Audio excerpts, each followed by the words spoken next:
Oke, jumpa lagi teman-teman di TFH episode Nakes hari Sabtu tanggal 16 April 2022. Masih bersama saya dengan Bobi Alim dan saya mau sapa seperti biasa founder kita yang selalu setia menemani dengan Mas Tio Prasetyo. Halo Mas. Halo semua yang udah datang, udah hadir. Lobos. Halo.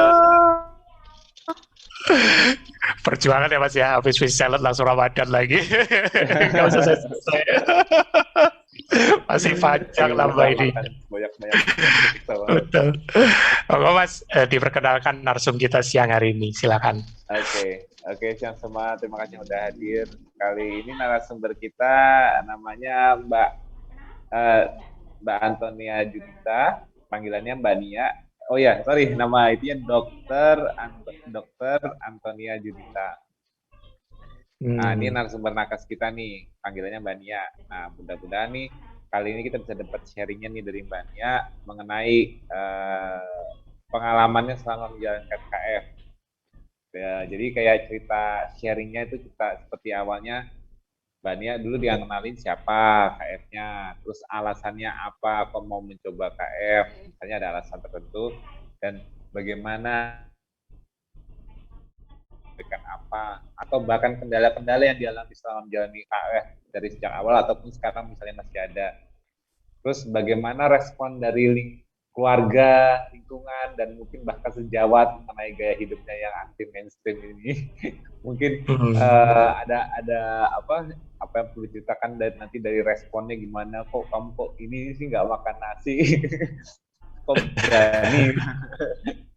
Nah, Bang Mbak Nia, mudah-mudahan ada kita sharing serunya nih yang kita bisa dengar dari Mbak Nia. Bang Mbak. Baik Mas Tio dan teman-teman, terima kasih. Ini memang kameranya nggak kelihatan ya? Agak kecil karena beliau pakai Bluetooth wireless.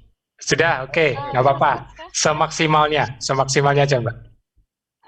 Jadi gini, terima kasih kesempatannya. Saya baru bergabung dan mengikuti hari ini. Saya ikut KF itu sudah 5 tahun yang lalu.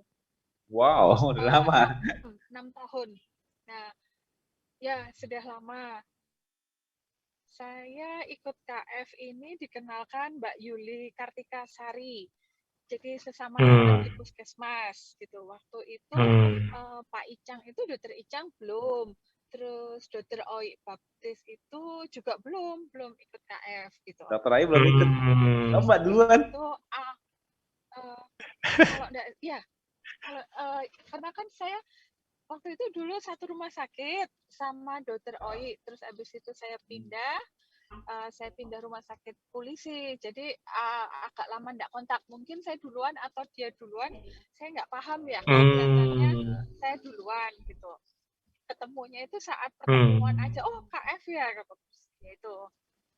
Saya ikut KF itu awalnya itu karena pengen hamil, ingin punya anak.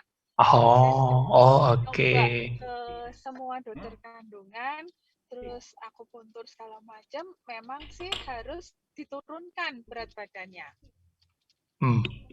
Kebetulan saya juga obesitas waktu itu karena pakai penyubur waktu itu program hamil gitu, terus pakai pil segala macam kan dari dokter kandungan, hormonnya kan itu jadi otomatis gemuk banget dengan efek samping obat gitu. Terus ternyata waktu itu di kala program itu ternyata malah saya KIT, hamil di luar kandungan. Akhirnya telur saya hilang 1 gitu.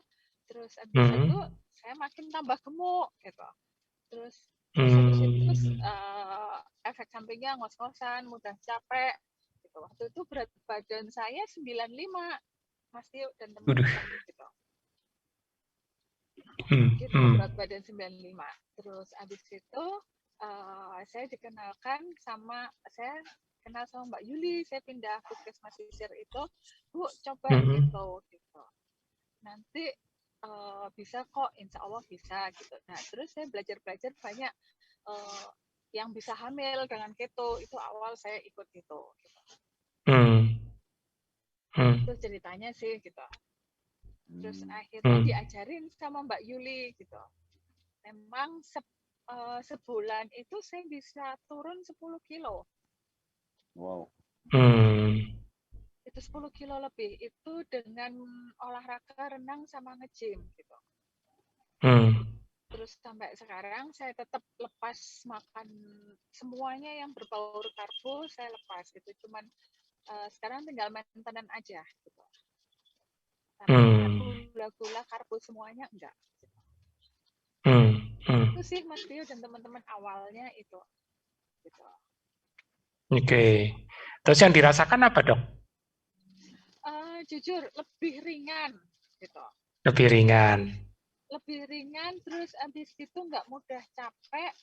Terus untuk jaga malam, untuk saya misalkan kerjanya kan memang lari-lari ya, maksudnya lari-lari dari puskesmas, jaga malam, rapat, rumah sakit. Nah itu kan apalagi COVID dan kebetulan saya juga sudah kena COVID 3 kali di kala Delta itu tanpa di shelter, dengan ada sudah pneumonia tapi tanpa di shelter, recovery-nya jauh lebih cepat. Waduh, keren. Saya kesaksian benar-benar jauh lebih cepat gitu. Memang waktu itu harus di shelter gitu, biar pengawasannya gitu, karena kan sudah ada pneumonia. Tapi saya tidak mau karena saya alasan memang kebetulan saya punya peliharaan, kasihan kalau itu. Sampai Pak Icang bilang, Dokter Icang udah bawa aja peliharaannya sekalian. Enggak, mau aja isoman. Aduh. Itu sih masih teman-teman.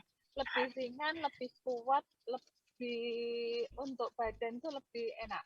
Dan ini suami saya juga ikut keto kan, akhirnya maksudnya nggak nasi, nah itu asam lambungnya juga sudah tidak sering kambuh gitu, tidak pernah kambuh. Dan keluhan lainnya asam urat dan lain-lain lebih oke, maksudnya fine gitu, maksudnya sip. Wah, keren.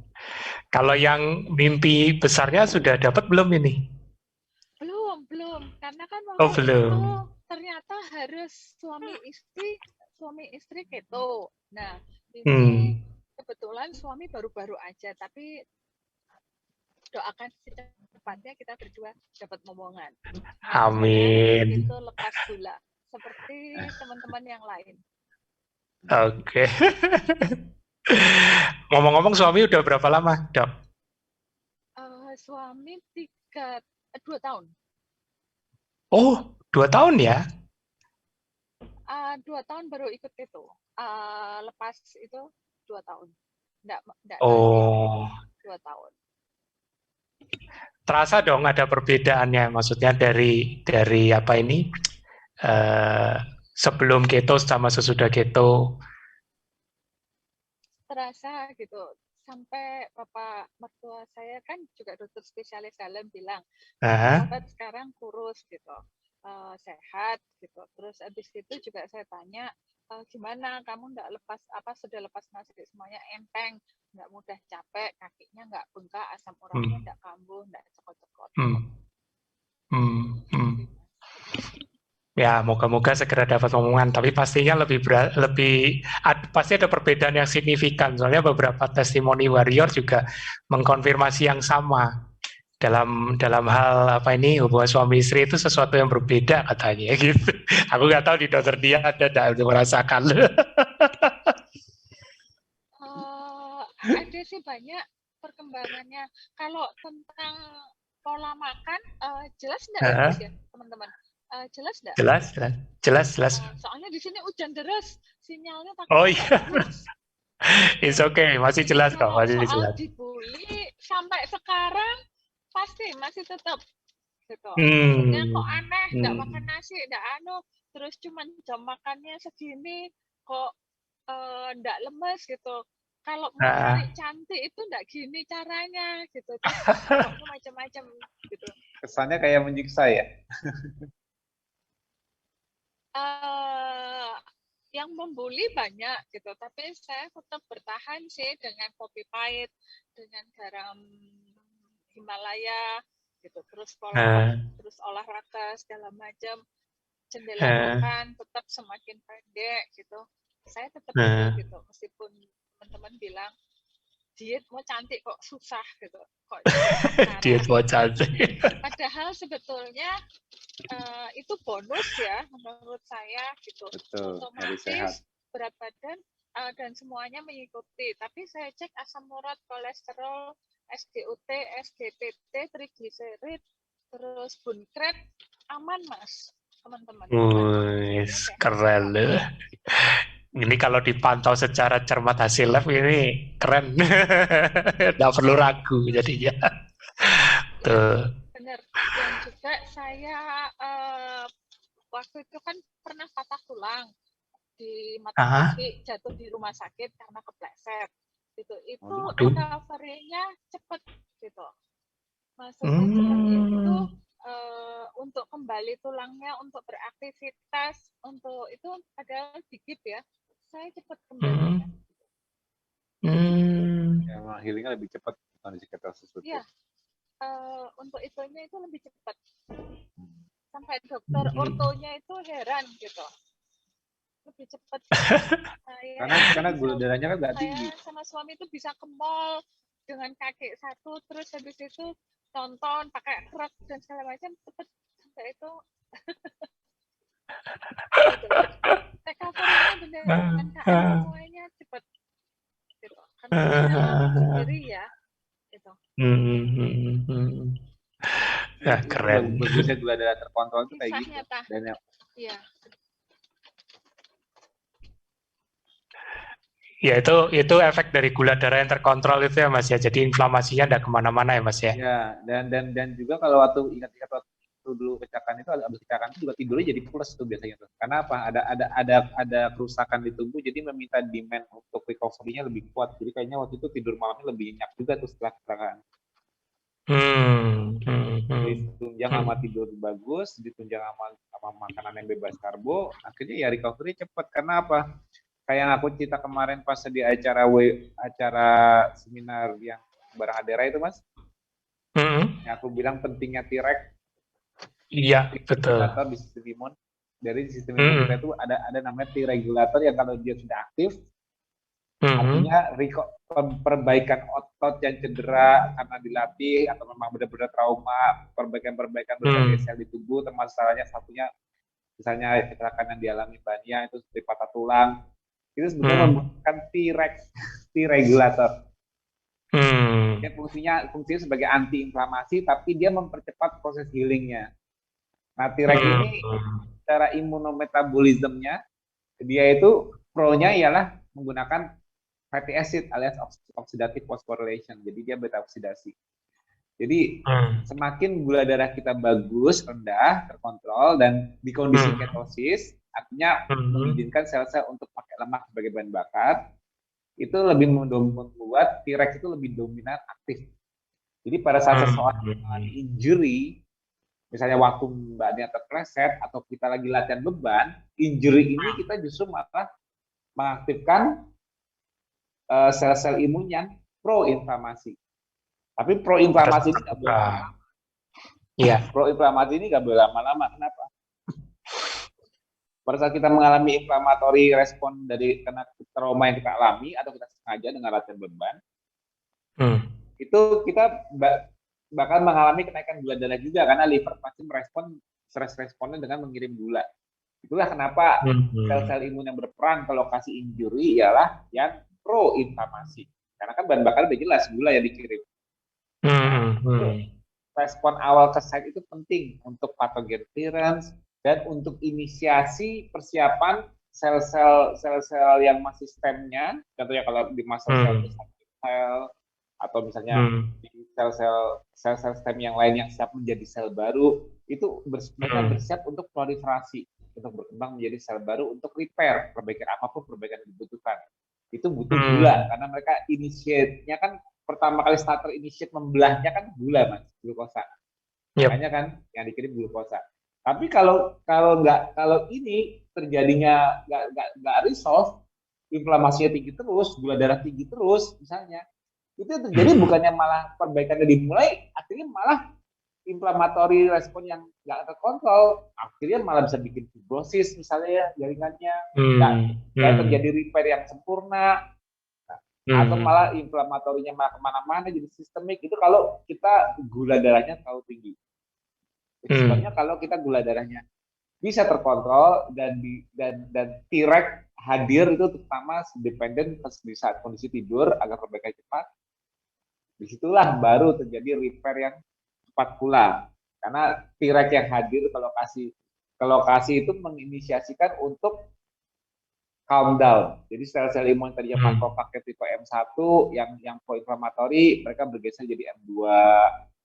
Jadi mereka udah mulai pro anti-inflamasi, tadinya proinflamasi menjadi anti-inflamatori. Nah disitulah kontrol dari hostnya untuk menurunkan gula darah kembali dengan cepat merelaksasikan diri, mengambil posisi nyaman tidur untuk menurunkan gula darah kembali, itu penting untuk membuat transisinya T-reg hadir dan menginisiasikan repair-nya terjadi, restore menjadi, jadi sel-sel tadinya di awal bermultiplikasi untuk menjadi sel yang penggantinya, sel perbaikannya, itu sebelum dia berdiferensiasi menjadi matcher-nya, berdiferensiasi menjadi sel penggantinya, dia butuh anti-inflammatory respon dari T-reg ini.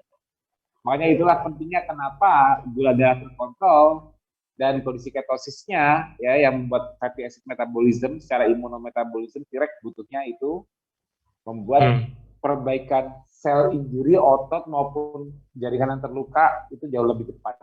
Itu terjadi di Bania. Makanya recovery-nya cepat karena Bania pun mengikuti sinyal tubuhnya ya. Ibaratnya yang ngantuk ya tidur. Tapi secara fisiologi dari sistem imun memang seperti itu, Mas. Dari sistem imun kita memang sistem imun kita bekerja lebih cepat di kondisi di mana gula darahnya, glikemianya terkontrol. Glikemia di awal untuk respon inflamatornya diperlukan, dan itu kita nggak perlu makan gula. Pada saat kita mengalami trauma, kita kecelakaan, atau kita lagi ngangkat beban, kita nggak makan gula pun gula darah kita naik. Karena kita men-trigger inflammatory respon, bener nggak? Iya, betul banget. Kalau kecelakaan kita men-trigger inflammatory respon tidak sengaja. Kalau kita latihan beban, kita men-trigger inflammatory respon secara sengaja. Dua-duanya merupakan bentuk stress response dari liver bakal membuat gula. Makanya gula naiknya gampang banget ditanyakan. Jadi kalau orang bilang gimana ya supaya gula darah saya bisa naik, wah gampang banget. Stres aja, stres fisik maupun psikis itu cepat banget naikin gula darah. Jadi tidak perlu memasukkan gula untuk menambah gula darah, karena kita udah punya pabrik gula yang siap diperintah. Nah itu. Tapi setelah liver diperintah buat gula untuk menjawab stres yang kita minta, kuncinya ialah gimana kembali cepat turun. Nah kalau asal dari liver sih ya gampang. Kita turunkan sinyal stres ke livernya, turunkan simpatetik, turunkan kortisolnya, ya turun semuanya. Ya pasti gula turun lagi. Caranya gimana? Ya caranya kalau habis kecelakaan, cari posisi nyaman, berusaha meredakan nyerinya. Kalau latihan beban, habis trauma, bawa istirahat, kan pegalnya hilang. Kan gula darah turun lagi. Nah, trigger recovery-nya gimana? Ya tinggal tidur, bahan bakunya udah masuk dari makanan, recovery jadi saat tidur. Gampang. Jadi semuanya tuh kontrolnya itu di dalam tubuh, nggak ekses gula, nggak ekses karbon dari luar yang menyebabkan gula darah kita susah turun misalnya kayak gitu. Nah, itu yang susah, itu yang repot. Makanya kalau benar kata Mbaknya, lifestyle orang-orang KF ini yang rendah karbo, otomatis gula darah terkontrol. Itu kalau amit-amit injury ataupun memang sengaja latihan beban supaya injury, ya sengaja, itu insya Allah recovery selalu kayak latihan memangnya nggak lama-lama gitu, memang terus sebentar aja nanti bisa buat latihan lagi, misalnya besok udah enak lagi, walaupun kalau yang di awal pasti dulu, tapi injury respon untuk perbaikan injury pasti lebih cepat kalau yang udah kaya, dan dengan catatan tidak ada sympathetic overdrive alias tidurnya bagus. Ini Mbak Nia ini soalnya lagi on-site ini Mas. Jadi cukup sibuk. masih lari-lari itu Mas. Lari-lari di mana? Siap mendengarkan. Aku tadi kayak gitu pas ngobrol. Hah? lagi lari-lari, lagi apa ngurusin vaksin juga ya kan di lokasi. Di rumah sakit. Enggak Di di rumah sakit. puskesmas Aku kayaknya ya. betul. Oh, betul. Saya di puskesmas sekaligus rumah sakit Hasta Oh, iya. Brata, Bayangkara Batu. Oh, Batu. Iya. Keren, masih lari-lari. Tapi heran juga loh yang membuli, kok ya ndak melihat recovery yang cepat dari Mbak Nia ya. Masih aja dibully. Katanya mereka hidup ini sudah susah, kok dibuat susah dengan pola makan yang gitu. Emang apa yang susah dari KF? Katanya mereka itu roti-roti, nasi empok segala macam itu, lauk-lauk itu enak sekali gitu, dengan sambal, dengan apa segala macam enak gitu. Terus nyemil ini yang menyiksa itu biasanya gini, karena menyiksa karena tidak bisa memuaskan hawa nafsu, biasanya kayak gitu.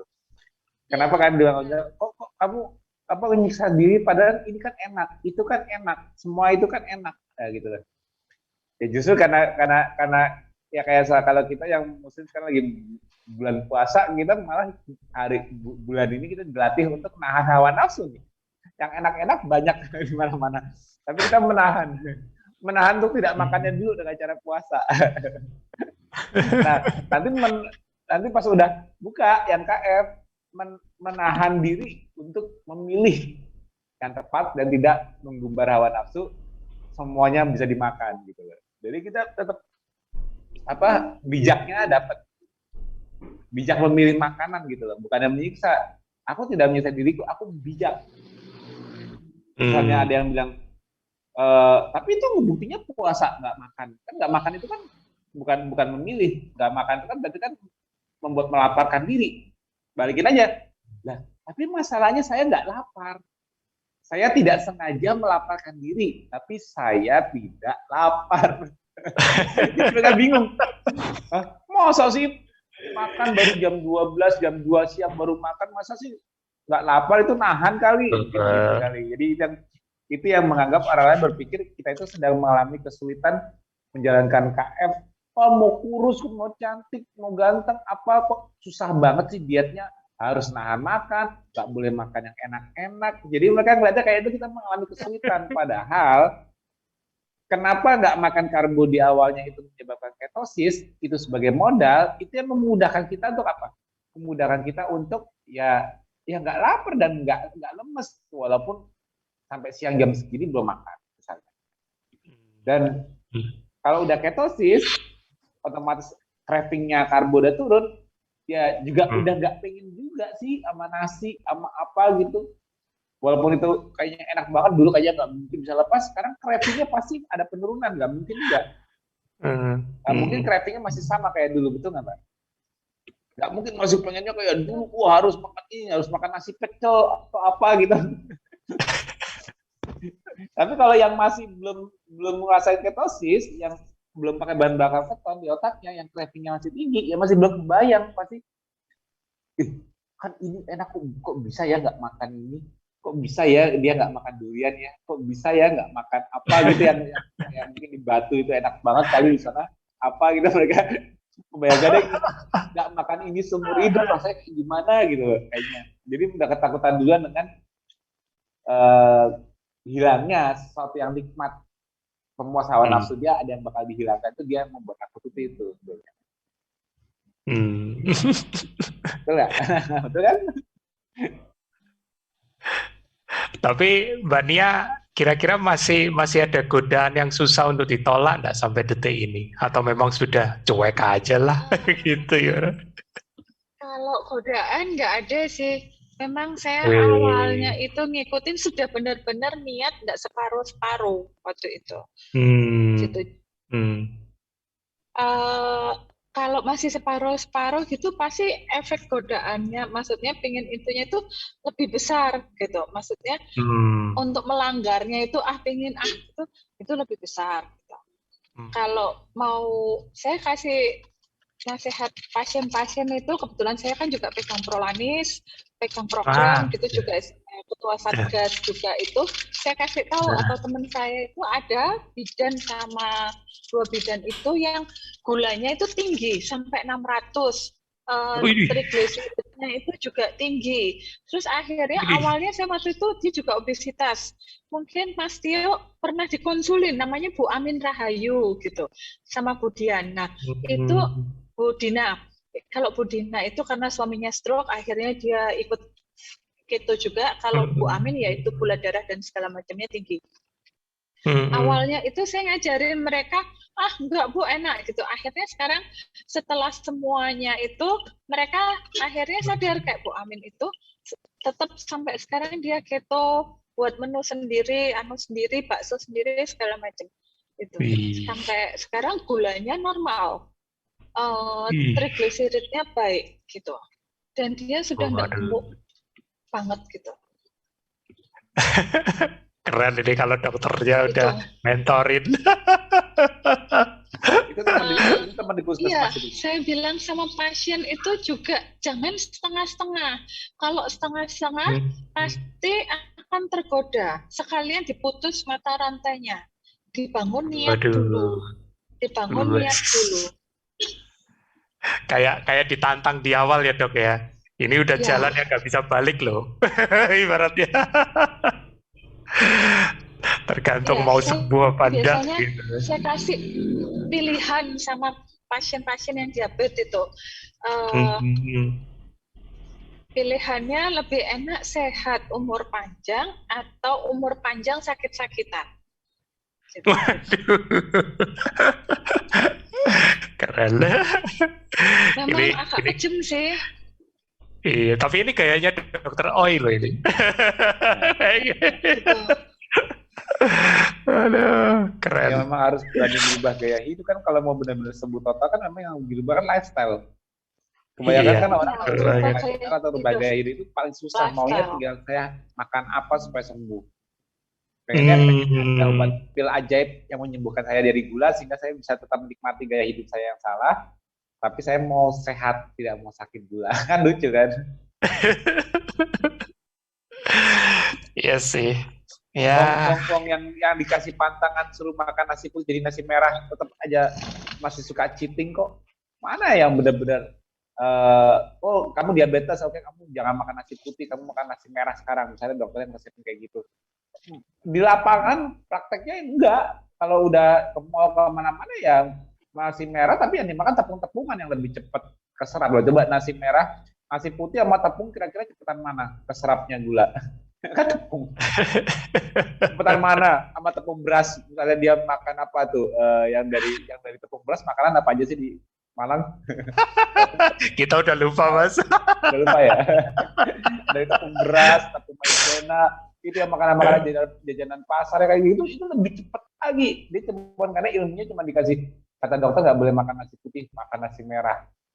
Tapi maunya yang saya makan kue-kue dari tepung terigu, dari tepung beras, dari tepung maizena, kue cepet serap, yang dari itu kan, aduh itu mah sama aja, cuman karena nggak kena ke dasarnya, mana yang mesti dihindari itu nggak kena. Makanya aku bilang kalau memang harus pindah menjadi low glycemic, ya very low glycemic sekalian makan aja hewani, ikan, telur, ayam, itu very low glycemic. Ya nggak Mas? Iya. Lebih rendah glikemik dibanding nasi merah.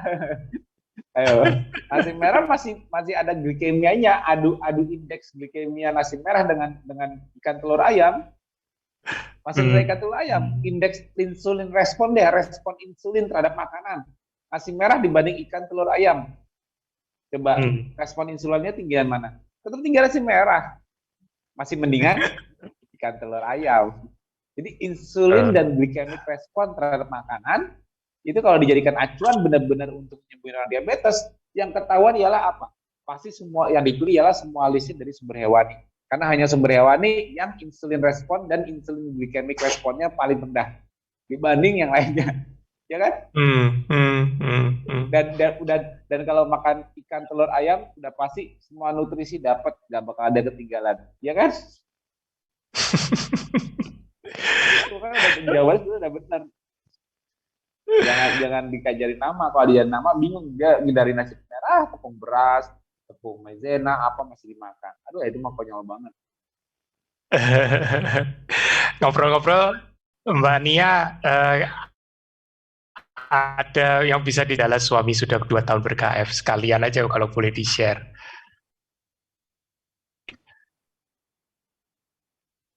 Sebentar. Mic-nya bisa di-unmute, Mbak?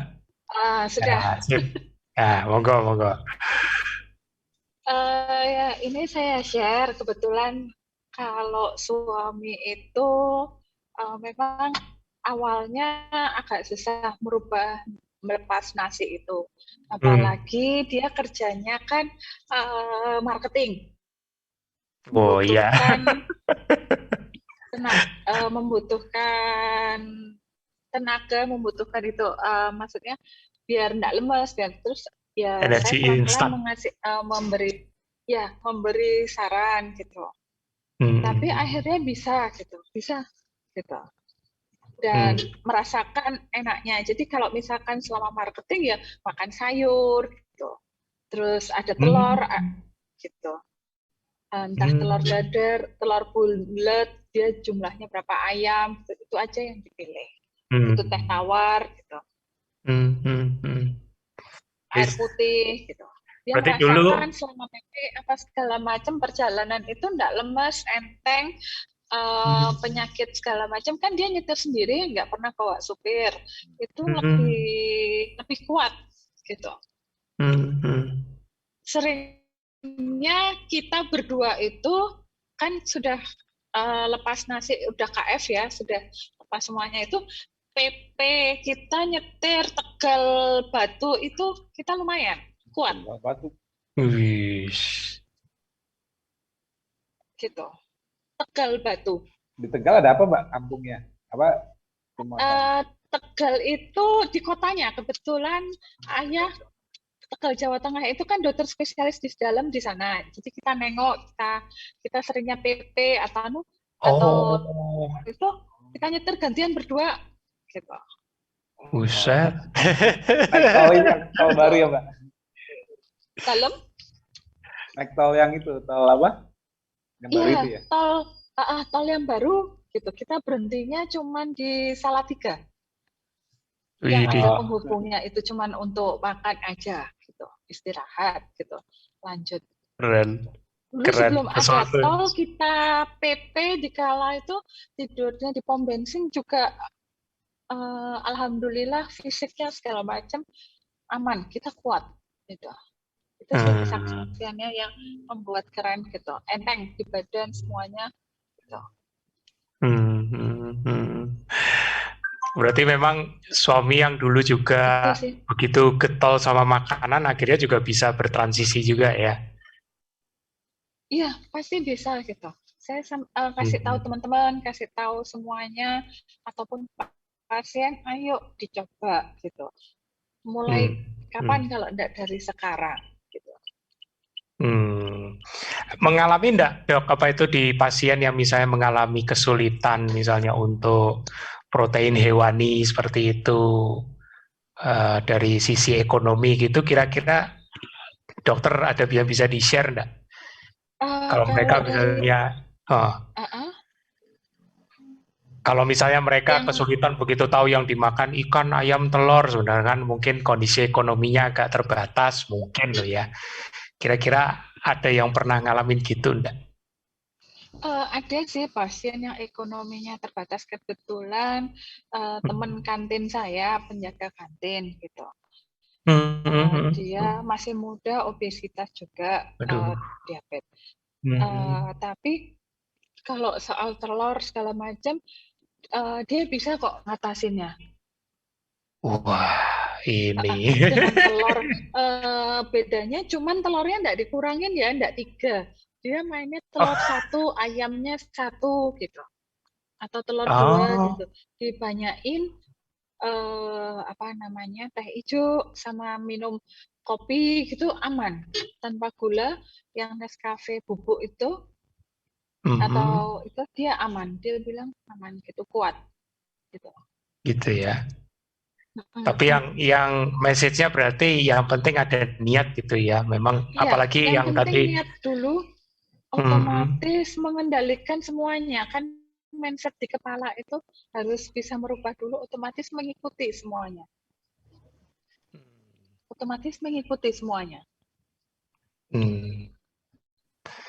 Ini keren loh. Kalau sudah ada niat ya Mas ya, biasanya kan apapun akan dilakukan. kan tujuannya mau survive. Iya kan? Kan begitu. Salmon juga lagi saya naik bilang tuh. sih sama teman-teman, misalkan teman-teman mengejek gitu, kok kopi pahit ini, hidup ini sudah pahit, terus saya bilang pahit itu bisa dinikmati. Cara kita menikmatinya. Gitu. Aduh, lucu kadang-kadang ya yang dokter di ujung garis depan ini berhadapan dengan mindset yang awam, yang ini kadang-kadang masih, aduh sudah diabetes tapi masih orientasinya maunya yang manis, ya kan?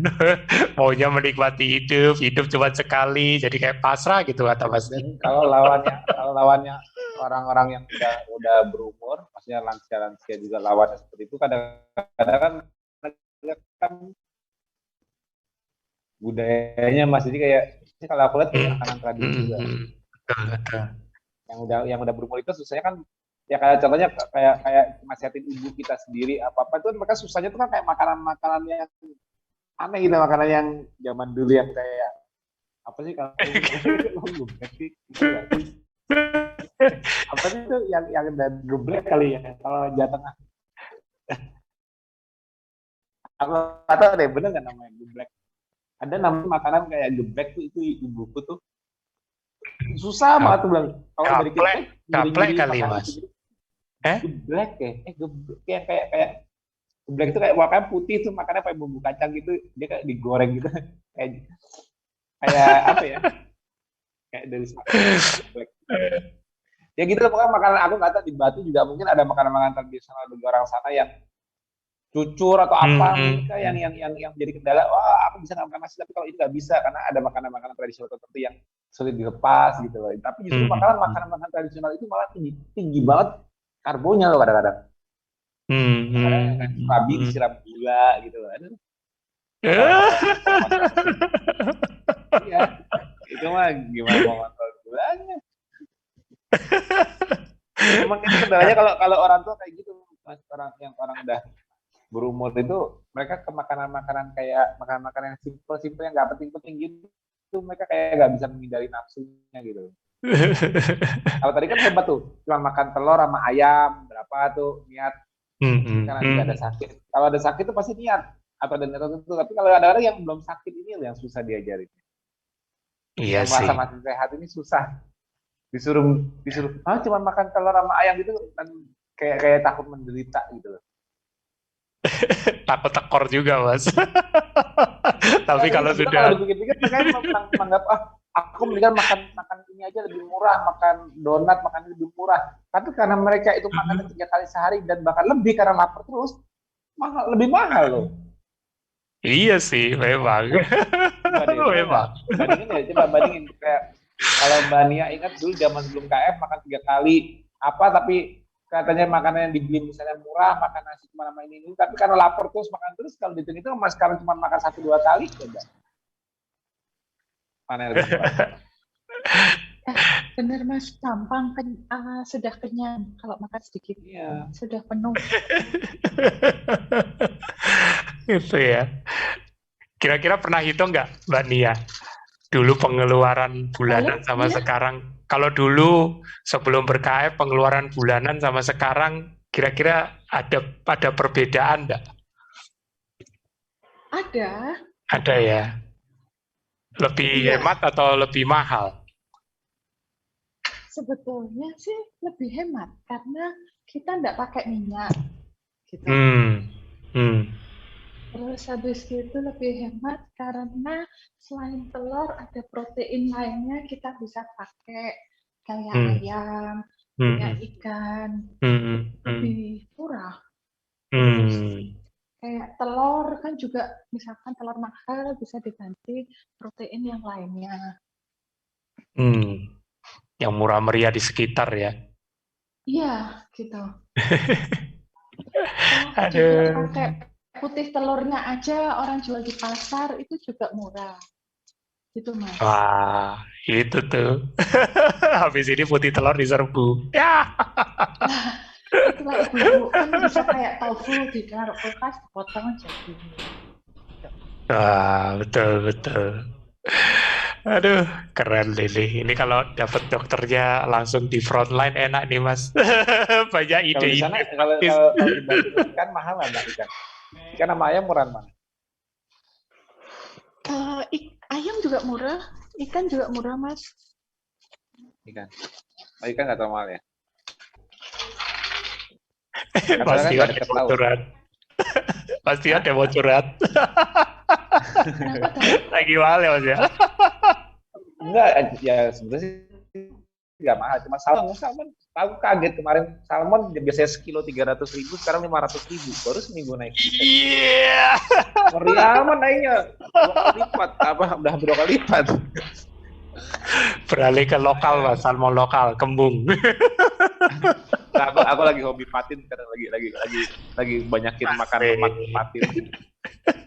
Patin harga masih normal.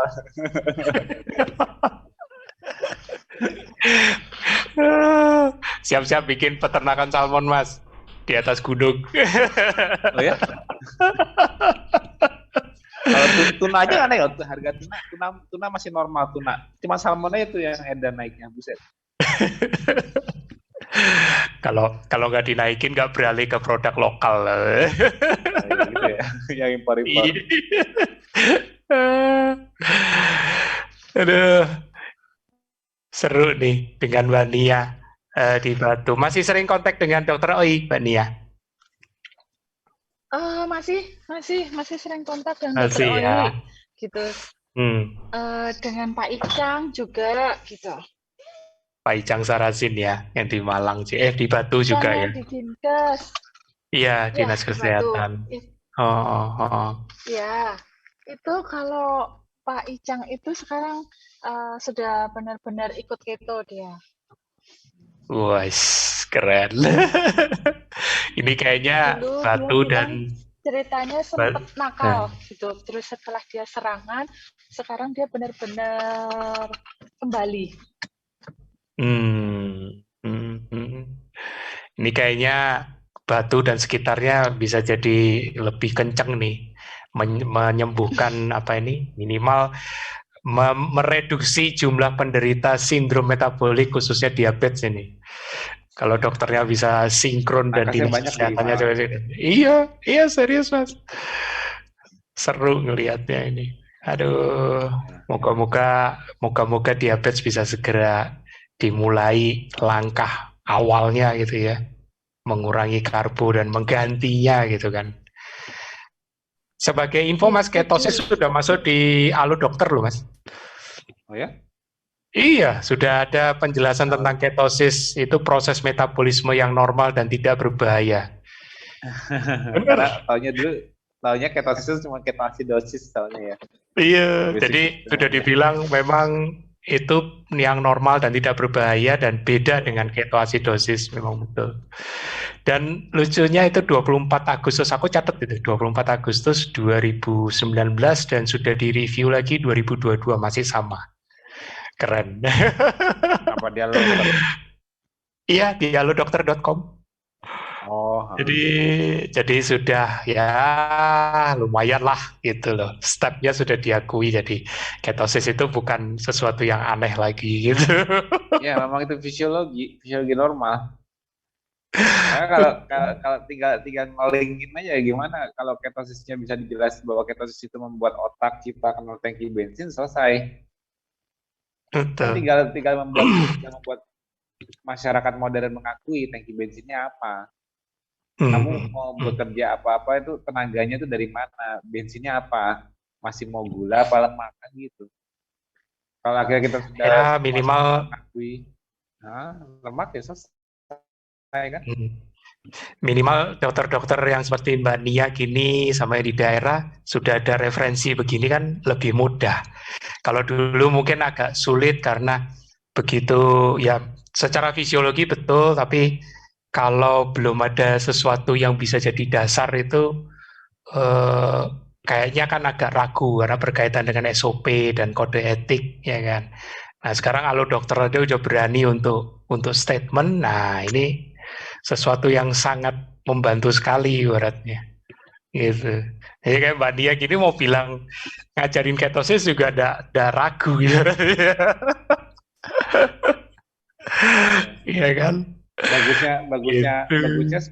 bagusnya di KF ini nakes-nakes yang menginspirasi dan mengajak para masyarakat umum untuk KF ialah dengan cara membuktikan ke dirinya dia dulu sendiri. Itu betul Betul nggak? banget. Sekarang Betul. coba waktu kuliah kedokteran, ilmu di kedokterannya dipraktekkan ke dirinya dia sendiri dulu baru ke pasien apa enggak? Kan enggak. Dipraktekkan ke pasien. Tapi kalau KF kok aku belajar KF, aku langsung praktekin ke pasien, aku nggak mau KF. Kan nggak mungkin dong. Alurnya pasti dia KF dulu merasakan penyebabnya, baru dia berani cerita ke pasiennya, menyarankan Yes. itu kan. Jadi memang jalur yang benar, ilmu itu harus tahu cara menggunakannya dulu gitu. Jadi maksudnya ilmunya nih benar-benar oh iya benar kerasa ilmunya digunakan dulu oleh para tenaga kesehatannya, mereka merasakannya baru mereka mengajarkannya kembali. Ya sama aja sih sebenarnya seperti warrior lain yang normal yang bukan awam ya, yang bukan nakes, mereka juga mereka bisa merekomendasikan karena mereka merasakan, kan nggak cuma asal meresepkan aja kan. Nah, gitu karena tahu apa betul. yang how to do-nya tahu gitu loh. Kalau Mbak dulu kuliah kedokteran, how to do-nya belajar, learning by book, how to cure cold, how to cure, cari cara menyembuhkan ini, belajar praktek. Tapi Mbak mungkin nggak mempraktekkan ke diri sendiri. Tapi begitu KF, Mbak benar-benar praktek ke diri sendiri, merasakan manfaatnya, baru menyeberangkan bagaimana menjalankannya. Jadi kayak living proof gitu loh, testimoni hidup. Ilmu yang saya ajarkan, saya juga menjalankan, bukan tidak menjalani, gitu loh. Ya kan? Keren. Mbak Nia, ada Halo, pengalaman Oke. yang paling menarik enggak khususnya selama mementori pasien ini? Total ada berapa pasien sih diabetes yang sudah Mbak Nia sarankan untuk juga untuk ketosis lah ibaratnya. Saya enggak mau ngomong KF lah, kasihan nanti terlalu eksklusif. Ketosis aja aman.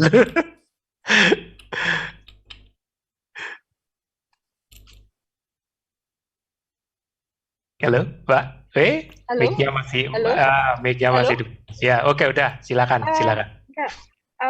Ini pasien stroke di tempat saya itu saya menerapkan, memang sih nggak cepet ya Mas recovery-nya, butuh waktu tapi sudah bisa kembali, maksudnya sudah bisa berjalan. Wah, keren. Itu. Udah bisa jalan ya? Iya. Widih. Maksudnya awalnya itu dia serangannya itu waktu COVID yang pertama, COVID yang kedua itu dia sudah bisa berjalan, tidak sampai setahun, gitu. Wah. Awalnya itu tidak bisa berjalan sama sekali, lemes gitu. Itu kebetulan nakes kami sih. Oh ya, nakes juga? Iya. Gitu. Gimana rasanya ya itu sesama ya kan nakes kan dipandangnya sebagai yang lebih ngerti kesehatan gitu ya. Ya begitu dia kena stroke gitu ya, aduh, saya nggak bisa bayangin. Sebelumnya dia itu sudah pernah gitu, Mas Tio, teman-teman. Oh. Itu banyak godaan, dia terputus. Nah, terus di pandemi pertama itu dia terserang, habis vaksin itu dia langsung terserang. Habis vaksin dia sympathetic drive-nya naik, dia sympathetic overdrive itu. Iya. Iya. Terus akhirnya dia fisioterapi sama dokter sarafnya, sama dokter rehabnya itu diminta untuk udah kamu kembali keto lagi aja gitu. Akhirnya dia keto lagi sekaligus sama akupuntur, ya aman sampai sekarang dia benar-benar keto. Iya, karena kan dia ngalamin sympathetic overdrive itu Mbak. Dia stroke-nya itu karena sympathetic overdrive, jadi efek-efek vaksinnya itu juga, dan dia juga karena pas pandemi itu dia juga tidurnya nggak bagus, dia mengadaptasi, tensinya ditambah lagi ada kena. Nah, itu makanya begitu dia keto lagi, dia perbaikannya cepat. Kenapa? Karena ketosisnya itu menurunkan sympathetic drive-nya. Itu terjadi. Makanya dia harus full tuh, dia harus diingetin full, jangan kemasukan karbo lagi, dan perhatikan sekali masalah tidurnya tuh dia. Itu karena dia awalnya maladaptasinya pasti karena tidurnya nggak bagus tuh di awal pandemi, terus dari vaksin itu udah tahu tuh aku tuh pasti tuh masalah sympathetic drive yang tinggi itu udah pasti kalau sampai kayak gitu. Makanya udah benar keputusannya dia untuk kembali ketosis lagi, tapi diingatkan, takutnya dia lupa, jangan sampai dia mengalami masalah sleep deprivation lagi, gangguan tidurnya lebih hati-hati lagi, itu pasti terjadi berlarut-larut itu sampai dia tensinya tuh lompat itu ya. Belum pas kejadian tensinya dia lompat, pasti lompat.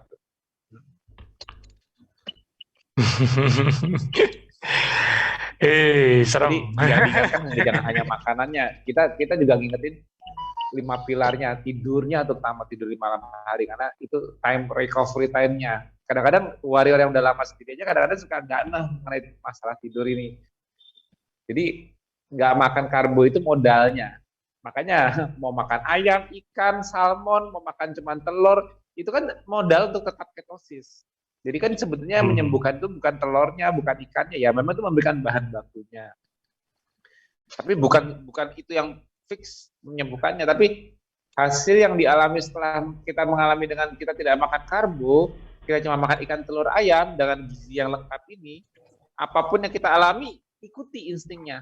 Contohnya tidur jadi lebih bagus, tidak cepat lapar, lebih gampang rileks, itu diikutin, itu sebenarnya seperti clue, menunjukkan bahwa kita jangan melawan insting yang muncul di tubuh kita. Kalau aku nggak makan karbo, kenapa ya kok aku tidak cepat lapar? Berarti ikuti instingnya. Kenapa ya aku pengen bergerak terus? Ikuti instingnya. Kenapa ya kok aku bisa lebih santai, kalem, bisa troubleshooting? Ikuti instingnya. Dengan nggak makan karbo. Kenapa ya kalau malam kok cepat ngantuk, bisa tidurnya bisa lebih pulas? Ikuti instingnya. Asal diikuti flow-nya, itu kan insting yang muncul sebelumnya tanpa perlu terus terima. Berarti insting yang muncul. Kalau itu diikuti, itu beres terus. Masalahnya karena lingkungan modern kita kadang-kadang suka, yang membuat orang ketosis itu suka kesandung itu karena lingkungan modernnya, bukan kondisi ketosisnya, bukan makanannya sih nggak ada salah. Selama dia nggak makan karbo sih udah benar. Cuma kadang-kadang situasionalnya itu yang membuat dia tidur jadi sedikit, atau dia jadi banyak pikiran, dia sulit tidur, ada aja. Itu yang mesti kita sering bantu ingatkan kepada sesama warrior atau orang yang menjalankan ketosis. Jadi nggak makan karbonya itu modal, tapi perhatikan juga zona recovery hariannya di malam hari. Karena yang membuat kita sembuhnya itu karena sudah melalui jendela tidurnya. Jadi bukan kita nggak makan karbo, kita puasa, terus kita sembuh. Enggak. Sembuhnya besok setelah tidur, bukan sebelumnya. Nah, jadi tidurnya, zona recovery itu dipastikan setiap malam itu jangan sampai pernah kurang kalau kita niatnya menyembuhkan sesuatu. Aduh, aku punya sakit jantung, aku punya sakit diabetes, aku punya sakit apalagi. Segala sakitmu itu, kalau mau sembuh, sembuhnya itu self-healing namanya. Disembuhkan oleh tubuhnya yang self-healing. Menyembuhkan diri sendiri. Kapan terjadinya? Saat tidur. Ya pasti lucu kalau orang lihat mau sembuh dari sesuatu tapi dia nggak memperhatikan tidur malamnya, itu lucu. Justru malah ikhtiar yang kita lakukan dari mulai dia bangun di pagi hari dengan cara puasa, olahraga, nggak makan karbo, relaksasi, itu semua terjadinya akumulasi saat tidur, self heal, menghealing dirinya saat self healingnya saat kita nggak sadar. Jadi kalau aku mau sembuh dari diabetes, caranya gimana ya? Lakukan seperti protokol KF. Perhatikan zona di mana self healingnya sedang terjadi. makin bagus kualitas Gitu zona ya. self healingnya, yaitu zona tidurnya, makin cepat healingnya terjadi. Benar dong? Itu kadang-kadang hal-hal kayak gitu justru lebih krusial untuk ditanamkan ketimbang pemilihan makanan, walaupun memilih makanan dengan benar juga tetap perlu. Tapi biasanya kalau yang udah para senior yang udah lama menjalankan, akhirnya tahu gampang makanan, yang penting semua yang bergerak, berenang, berjalan bisa dimakan, yang penting cara masaknya nggak ada gula, kecap, tepung, selesai kok. Ya kan? Bener nggak susah banget. Yang susah itu kadang-kadang kita mengingat dalam 24 jam kita nih, bisa nggak ya kita selalu bagus, yang tidak. Kadang-kadang kita lupa melalaikan, mengabaikan, membiarkan pikiran kita, semua masalah-masalah kita membuat kita jadi nggak bisa tidur, banyak pikiran, berlarut-larut. Jadi worrying terus, selalu khawatirnya tinggi, itu mulai positioning kapan waktunya khawatir, kapan waktunya berpikir, kapan mulai relax kalau udah sore, kapan mulai let go kalau udah malam tidur, besok mulai mikir lagi deh tuh masalah yang kemarin belum selesai. Nah gitu, jadi positioningnya harus ada gitu loh. Karena kalau ada sesuatu yang misalnya pandemi ini membuat stres meningkat di mana-mana, ya betul lah, pasti kan masalah stres ekonomi apa kan pasti ya dong, semua orang mengalami ya, kan cuma satu orang bareng kan. Betul. Tapi ini kan nggak sesuatu yang tiba-tiba ketemu solusinya. Itu nggak sih? Masalah contohnya ekonomi deh, kan bukan sesuatu yang tiba-tiba ketemu solusinya dalam sehari langsung beres bisa tidurnya nyenyak, kan nggak?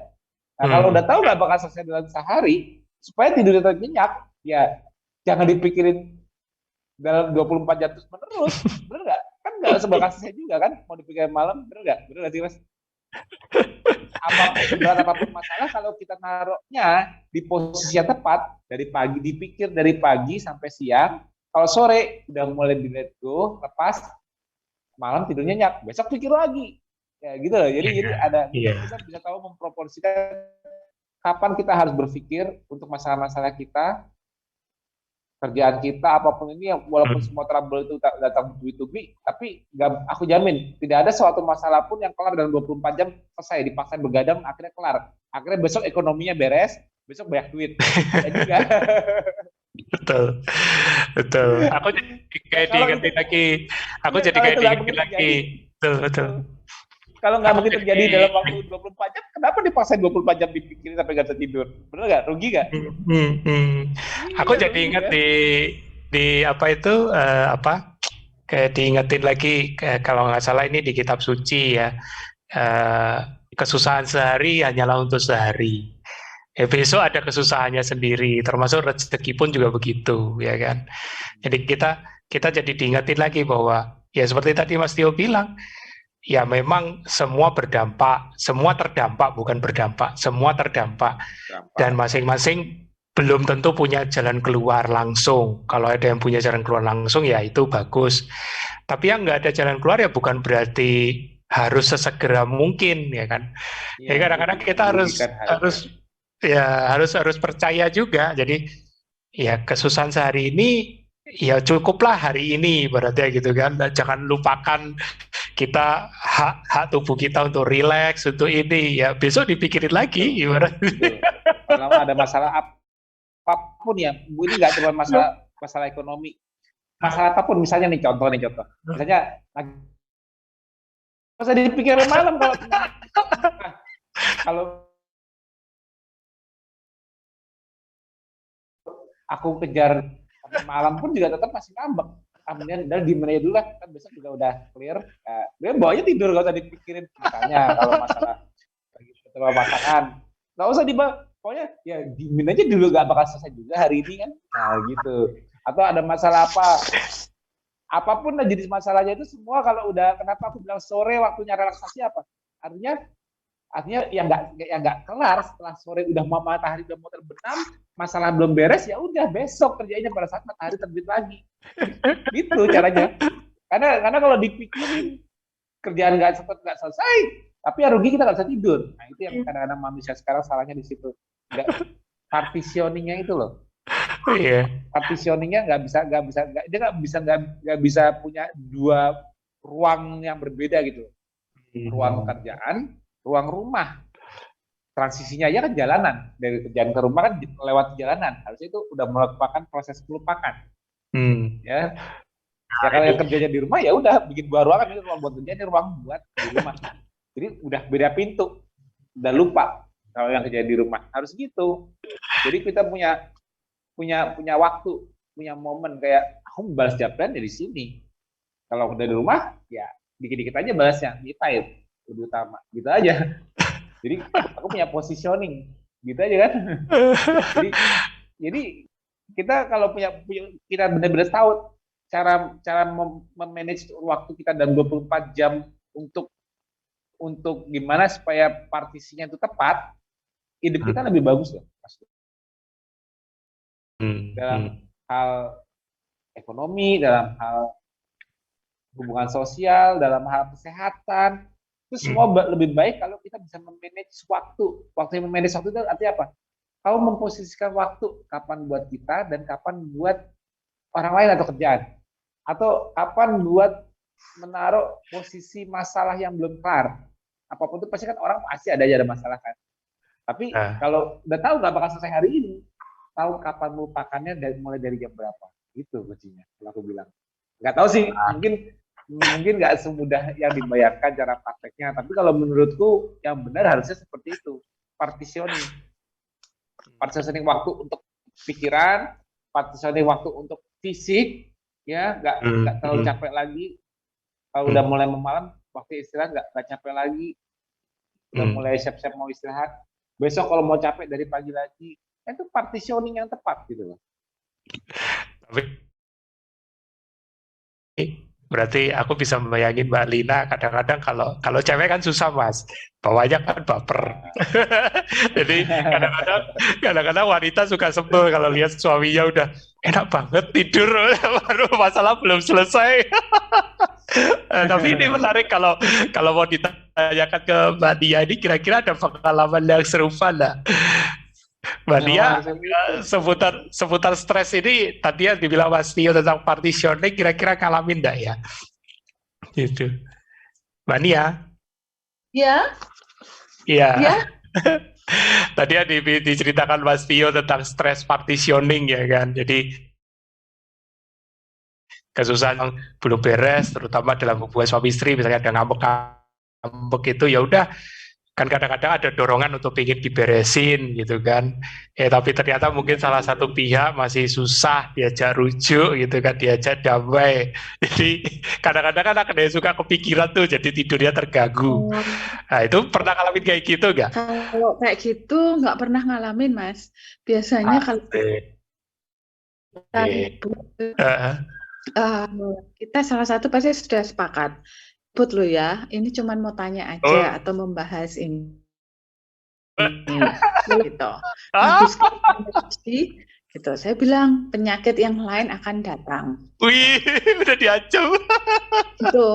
Boleh ditiru nih Mas. Yang mengganggu tidur itu biasanya di saya ini kan jaga malam. Nah itu terus terang belum bisa. Kadang jadi harus lari-lari. Nah untungnya KF ini fisiknya kuat, jadi pagi puskesmas sampai sore, terus habis itu praktek, itu jaga malam, besok paginya puskesmas lagi, gitu. Untungnya sih. Kapan, Mbak? Sesempatnya. Aduh, hati-hati loh, jangan hati-hati loh, Mbak. Kalau pasien sepi ya bisa tidur. Kebetulan kalau pasien rame ya nggak bisa tidur, gitu. Dan kebetulan saya juga seminggu itu 3 kali. Seminggu 4 kali, 3 kali gitu. Gitu sih. Oke. Paginya tuh langsung dibalas. Jadi kayak dibalik aja tidurnya. Jadi kalau misalnya bukanya Mbak jaga malam, anggap aja tuh kayak itu siang. Jadi bukanya di jam malam itu. Nanti pagi pas udah sampai rumah, Mbak tutup, udah makan kenyang, tidur. Pagi balas tidurnya. Nanti sore bangun mau kembali ke. Tapi ada momen. Saya puskesmas Senin sampai Senin sampai Sabtu plus jaga malam. Kalau jaga malam Selasa, Sabtu, Minggu, sama Kamis. Selasa, Sabtu, Minggu, sama Kamis. Terus yang bisa dalam 2 hari betul-betul tidurnya nggak bagus itu pas Iya, masuk jaga malam itu juga. Malam itu, jadi kalau sore habis pulang puskesmas langsung praktek kan BPJS. Terus habis itu Selasa jaga. Terus habis itu Kamis juga gitu. Kalau Sabtu kan kayak gini juga pulang itu praktek. Malah shiftnya itu siang malam gitu. Baru turun besok jam 7 pagi gitu. Ya. Gitu, Mas Tio. Tidurnya? Disempetin sesempetnya. Duh, Mbak, aku mau nanya dulu. Tapi kalau pas lagi mau tidur itu tidurnya bisa langsung les apa tidurnya? Les, pules. Karena kecapean. Ya bisa karena kecapean. Tapi kalau haid bulanan nggak ada gangguan? Nggak ada gangguan. Juga kalau misalkan dikala jaga malam itu atau apa dibanguninnya ya langsung cepet gitu. Dokter ada pasien langsung seret. Nggak. Oh, jaga malamnya tidur ya? Kalau ada pasien nggak bisa tidur. Kadang setiap itu nggak bisa. Kadang kalau agak sepi saya pakai tidur gitu. Itu. Iya betul. Cepet kok. Jangan melek. Itu. Jangan melek. Pasti bayangin di Jakarta sih. Oh iya dibuat ya. Enggak, soalnya kemarin kan narasumber kemarin kita Mbak Wiranti Dian. Dia perawat di RSCM. Dia kena hipertiroid. Tahu nggak kenapa? Gara-gara dia tuh selalu jaga malam, tapi dia jaganya shift malam tuh sering, dalam sebulan jaga malam. Tapi begitu dia paginya padahal dia di rumah, tapi dia cuma bisa tidur 2 jam setiap hari. Setiap hari cuma bisa tidur 2 jam, kalau malam dia benar-benar melek karena aku jagain pasien ya. Tapi pada paginya dia di rumah cuma bisa tidur cuma 2 jam. Jadi selama sebulan itu berturut-turut dia tuh cuma tidur 2 jam sehari. Langsung jantungnya berdebar, gemeter apa. Dia didiagnosa hipertiroid. Itu sebelum KF. Tapi alhamdulillah setelah KF, dia akhirnya baru bisa tidur. Karena sejak tadinya dia cuma tidur 2 jam itu, akhirnya malah bener-bener jadi nggak bisa tidur. Sampai dia minum obat macam-macam supaya itu tapi susah. Tapi begitu KF, baru bisa tidur pulas, detak jantungnya berdebarnya mulai bisa turun, baru bisa tidur nyenyak.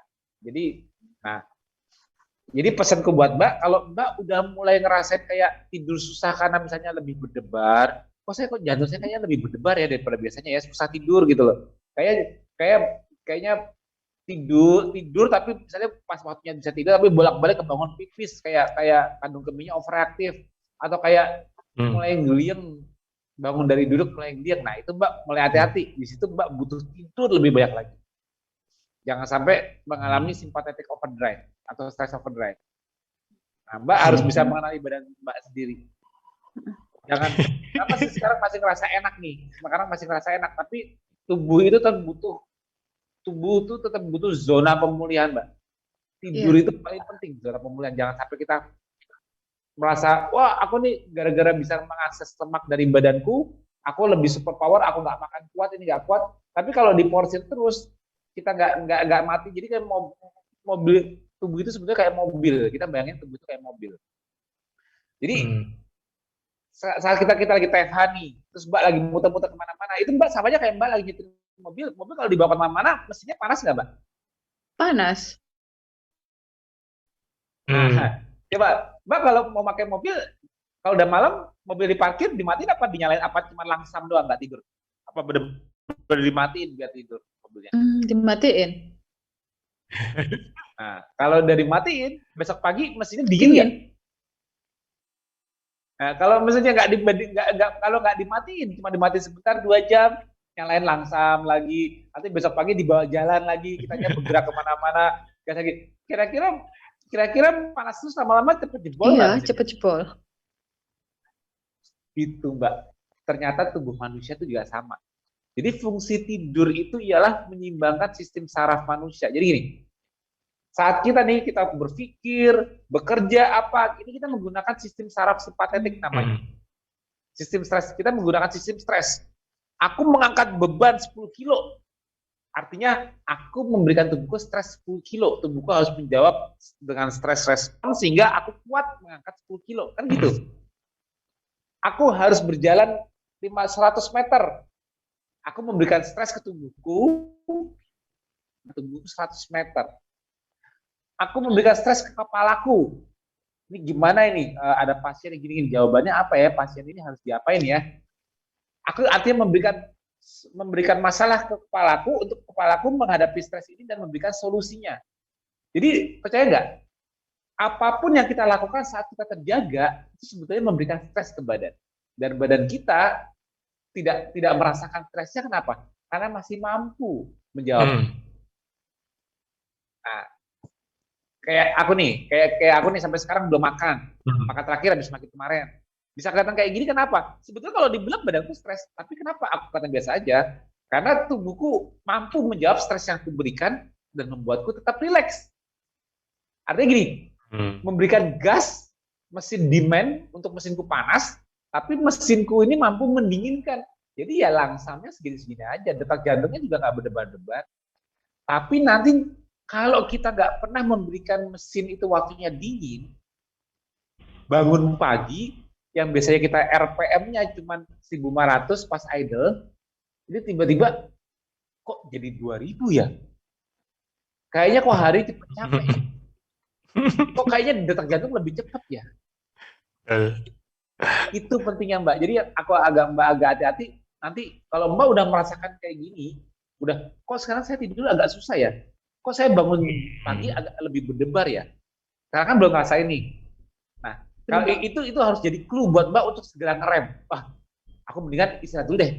Aku nggak mau memaksakan kerja dulu, walaupun ada cuti dulu, langsung tidur dulu, balas tidur dulu. Jadi nggak suatu saat nggak meledak, mesinnya panasan nggak meledak gitu. Memang benar kita pada saat kalau dibanding orang makan karbo dengan kita yang ketosis, power kita kayak nggak habis-habis, betul. Tapi kan intinya kita ngegas juga sama dengan orang makan karbo.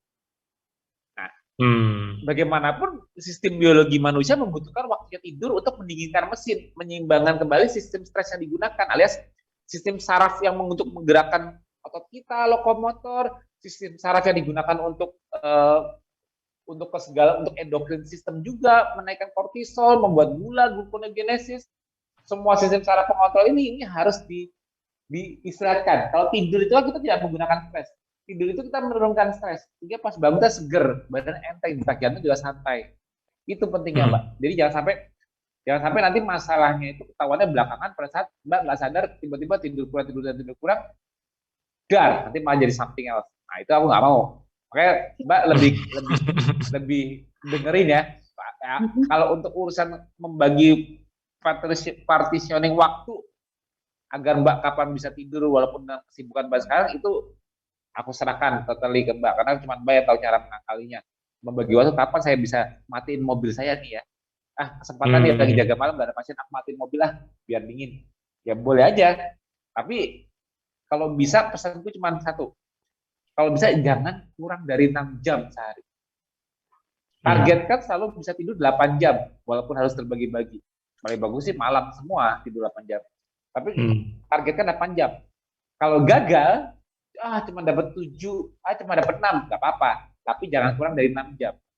Karena kalau aku bilang sehari tidurnya jangan kurang dari 6 jam, terus ngepasin waktunya, aku harus tidur nih dari jam 10 sampai jam 4 pagi, pas 6 jam nih. Jam 10 udah masuk kamar. Itu sebetulnya terjadi malah tidurnya cuma 4-5 jam. Kurang malah. Makanya targetkannya 8 jam. Jika kalau kurang, dapatnya 6-7 jam. Nggak kurang dari 6 jam. Karena at least 6 jam itu dibutuhkan untuk dinginin mesinnya. Nah, ini Mbak nggak tahu dibaginya gimana. Nah, ini dipesankan juga ke suami. Itu mah aku bilang makanya, kenapa di KF itu ada 5 pilar?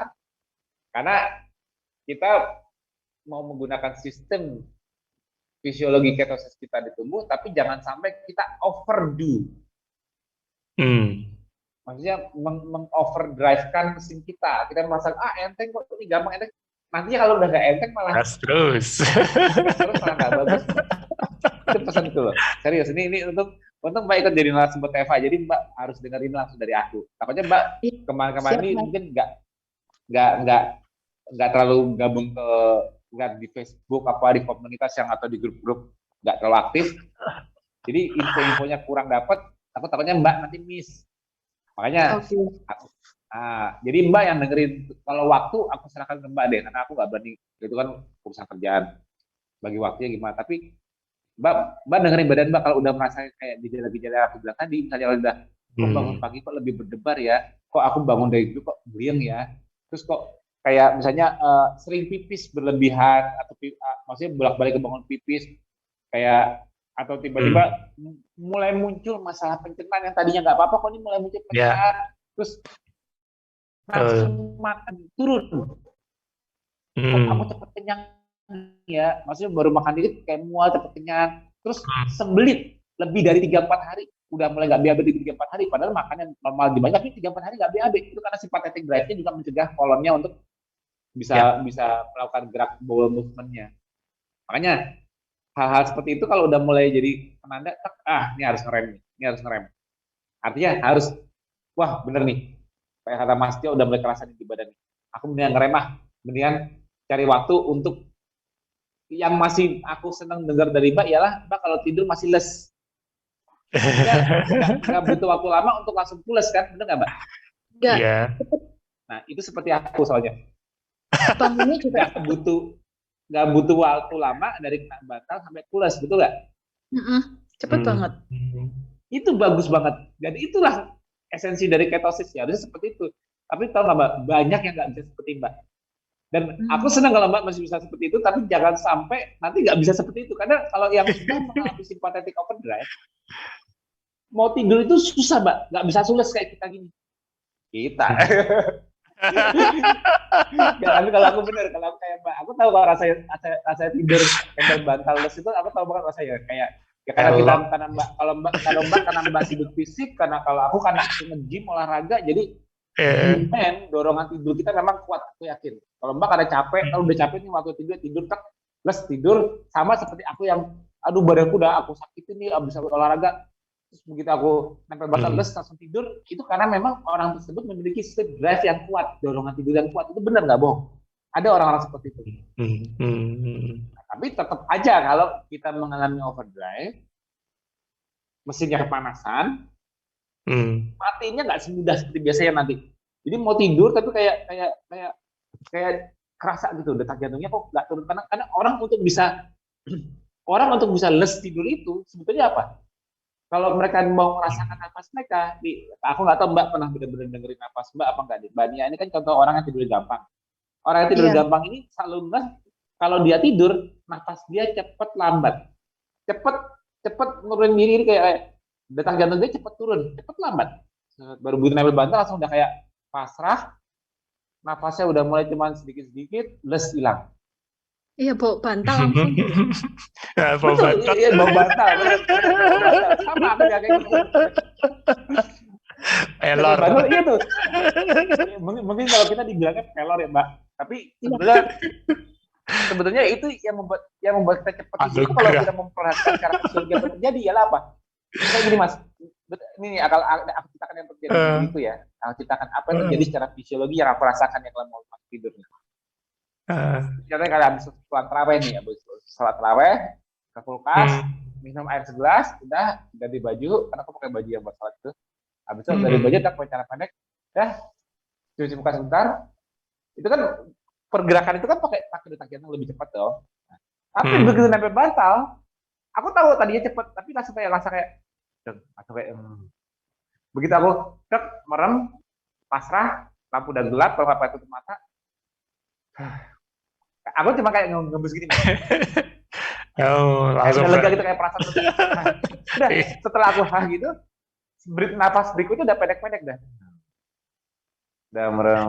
Aku tahu kalau detak jantung itu kayak tadi ya det kayak det. Jadi aku udah tahu nggak usah didengerin lagi karena aku udah ritmenya udah kerasa lambatnya. Itu aku nggak berapa lama lagi pasti hilang sendiri. Ya aku nggak tahu kapan. Bener. Coba tanya Mbak Nia tuh kalau mau ketiduran, kalau bener-bener detak jantungnya itu melambat loh. Set, set, set. Nafas juga kayak tadinya kayak orang kan nafas agak cepat, sekarang nafas jadi kayak lambat sampai les kayak udah pasrah les hilang. Nah, tapi kebalikannya Mbak, kalau sudah mengalami sympathetic overdrive, yang tadinya kita berdetak kencang itu harusnya begitu nempel bantal itu langsung turun, ini nggak turun-turun, tetap berdetak terus. Ini kenapa nih? Untungnya Nanti belum. bakal mengalami. Untungnya belum. Jangan, jangan sampai. Tapi aku kasih tahu ciri-cirinya. Jangan sampai Mbak kebablasan. Jadi aku udah ngalamin kayak Mas Tio bilang nih. Nah, berarti udah tahu apa yang harus dilakukan. Jadi sebelum aku salah makan apa ya, jangan langsung ngomong gitu lagi. Gara-gara aku nggak makan ini ya, atau nggak karena aku makan ini ya, nanti jangan sampai bingung. Jadi nanti kejadian Mbak ya, kejadian yang Mbak rasakan tuh bakal seperti ini. Kan tadi kan gampang nih kayak kita nih sekarang, kita kan tim pelor lah anggap aja. Terus nanti pas kejadian, saya kok kayak jantungnya lebih berdetak cepat, itu satu. Atau kalau kita itu kalau udah nempel bantal kan kayak udah nggak bisa, nggak mau mikir apa-apa kan Mbak, kayak udah pikiran itu gampang hilang, betul nggak? Jujur. Iya benar.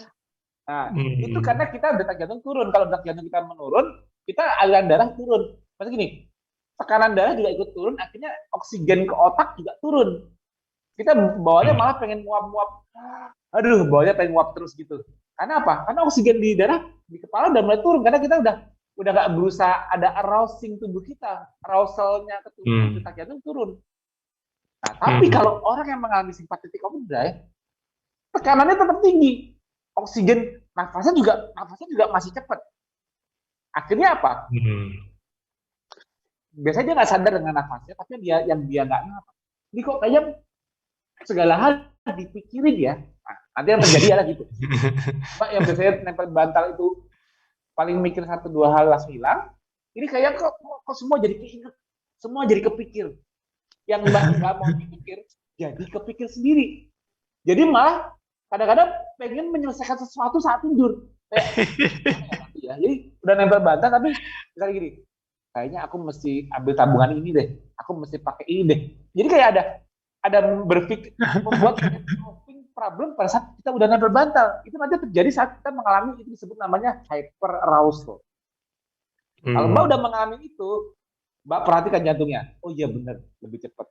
Perhatikan nafasnya. Oh iya, tarik nafasnya betul.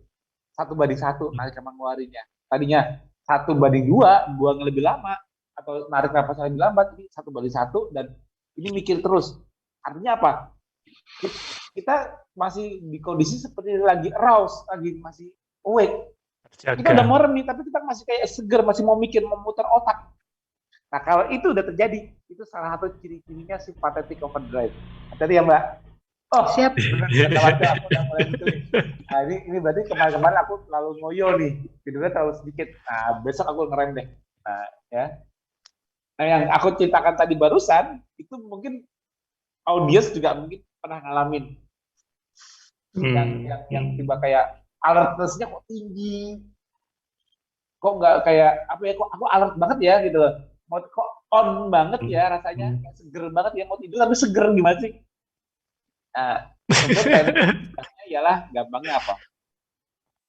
Kalau memang alert karena suatu hal, teknik tergampangnya ialah yang aku ajarin kemarin-kemarin ialah kalau kita makan kekenyangan sebelum tidur itu cepat melemahkan kita, itu satu. Yang kedua, kita bisa menggunakan slow pace breathing yang mengatur nafas supaya detak jantungnya melambat.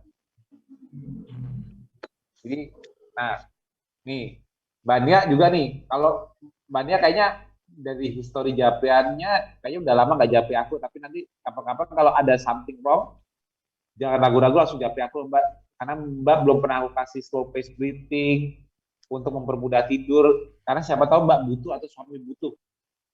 Jadi tips dan trik mempermudah tidur dan slow pace breathing atau latihan grounding dari Dr. Maharati itu Mbak nanti harus simpen, ingetin aku di Japrian, Mbak simpen sebagai file. Mbak nggak butuh sekarang, tapi saat Mbak butuh Mbak punya filenya. Wah, ya nih aku mulai nggak enak nih, sebenarnya nih langsung nanti ngikutin metodenya Dr. Siti Chandra Rehab Medik cara pernapasannya. kok tiba-tiba muncul kecemasannya, kayak semua hal dipikirin, nggak bisa tenang tidurnya. Latihan grounding, dengerin dokter Maharati SPKJ. Aku punya toolsnya itu, aku siapin buat para warrior yang mengalami trouble. Ya kalau Mbak belum ngalamin sekarang, ya amit-amit jangan sampai, tapi Mbak nanti udah nyimpen. Bener Mbak, karena aku agak deg-degan dengan pola yang aku agak deg-degan. Maksudnya jangan sampai super power yang Mbak punya sekarang, tiba-tiba hilang, Mbak bingung harus gimana, Mas, ya Allah, sekarang nggak kayak dulu lagi. Sekali diajak ke puskesmas Batu. Biar tahu. Sebetulnya gampang sih, Mas. Saya itu cuma megangnya, ya misalkan, ya pasti orang hidup pasti ada masalah. Ya udah, bersahabat aja dengan keadaan.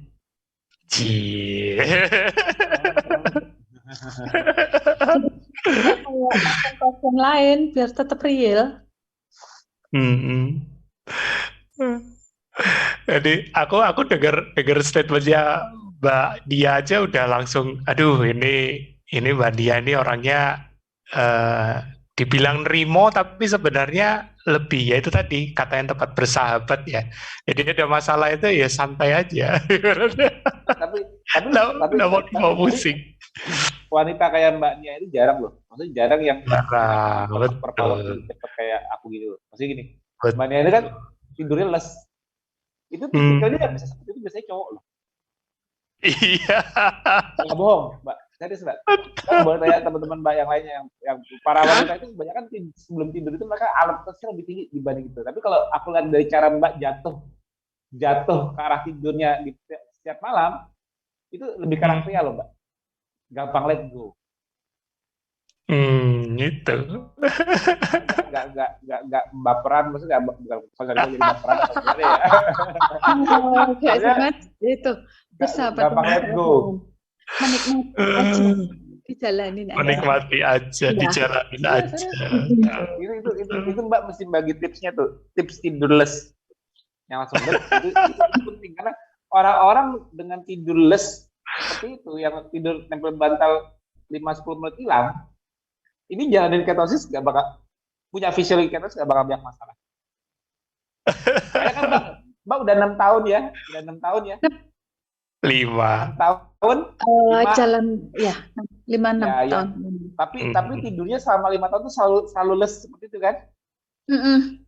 Nggak banyak masalah kan? Enggak, selama itu nggak ada masalah sih gitu. Karena tidur Mbak masih bisa kayak gitu. Ya aku takutnya kalau Mbak nggak tidur kayak gitu lagi. Makanya kalau orang lain mungkin di tahun ketiga udah tahu kali kalau udah tidurnya. Kalau misalnya orang lain dengan kondisi ketosis, sama-sama keto kayak Mbak, tapi kemampuan tidurnya tuh kerjanya kayak Mbak yang jam malamnya seminggu 3-4 kali, yang tidurnya nyolong-nyolong waktu, tapi dia kemampuan tidurnya misalnya beda nggak kayak Mbak. Itu dia udah KO. Kalau Mbak nggak pernah KO, kenapa? Karena tidurnya itu yang les. Tidur yang les itu menandakan Mbak cepat kembali untuk meriset kembali sistem sarafnya.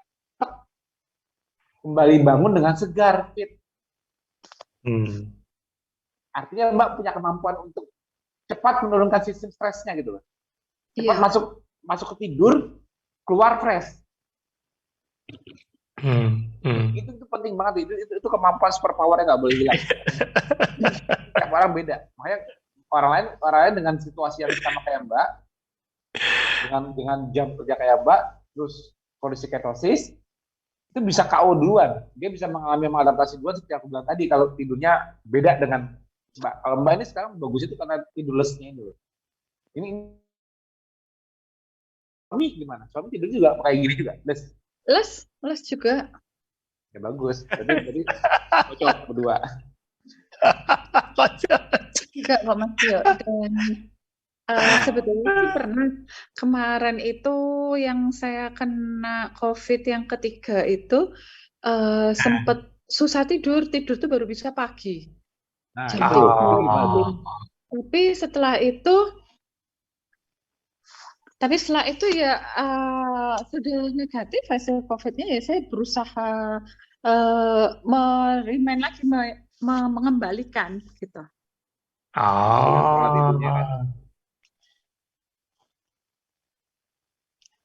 Waktu kena COVID itu isoman kan, di rumah kan nggak kerja kan? Sebentar, sebentar. Kayaknya sinyal ini. Ada sedikit sinyal. Sabar, Mas.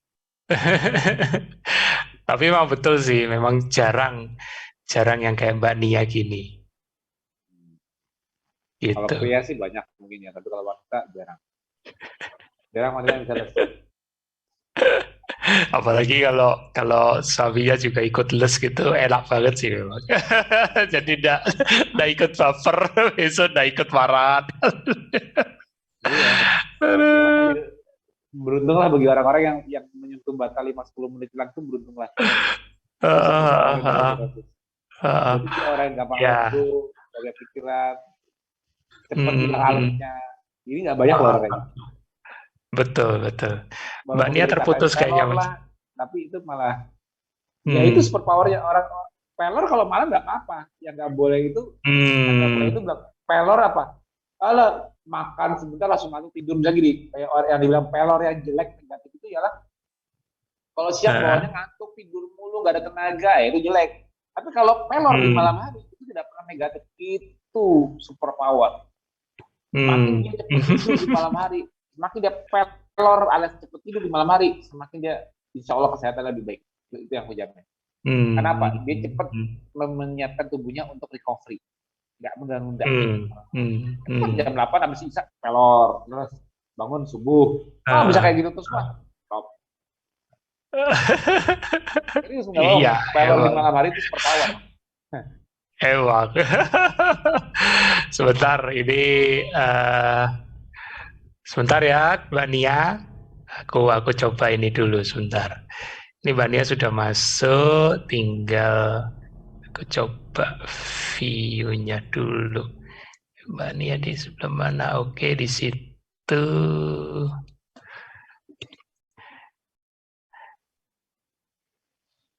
Monggo Mbak, silakan.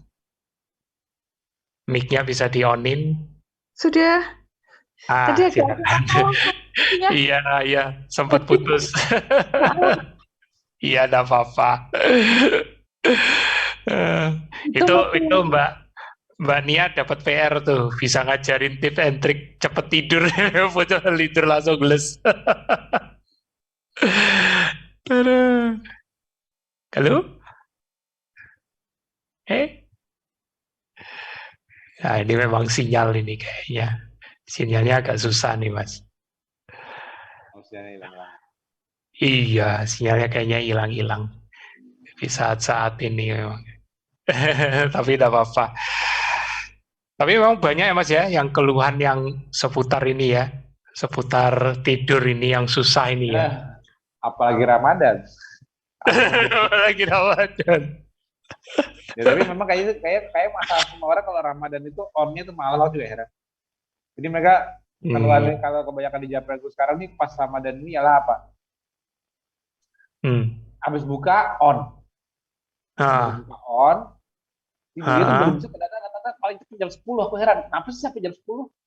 Ada yang udah masuk kamar dari setengah 9, jam 9 udah aku sendiri, tapi mereka benar-benar tidur jam 10 kan baru bisa merem, katanya on aja gitu.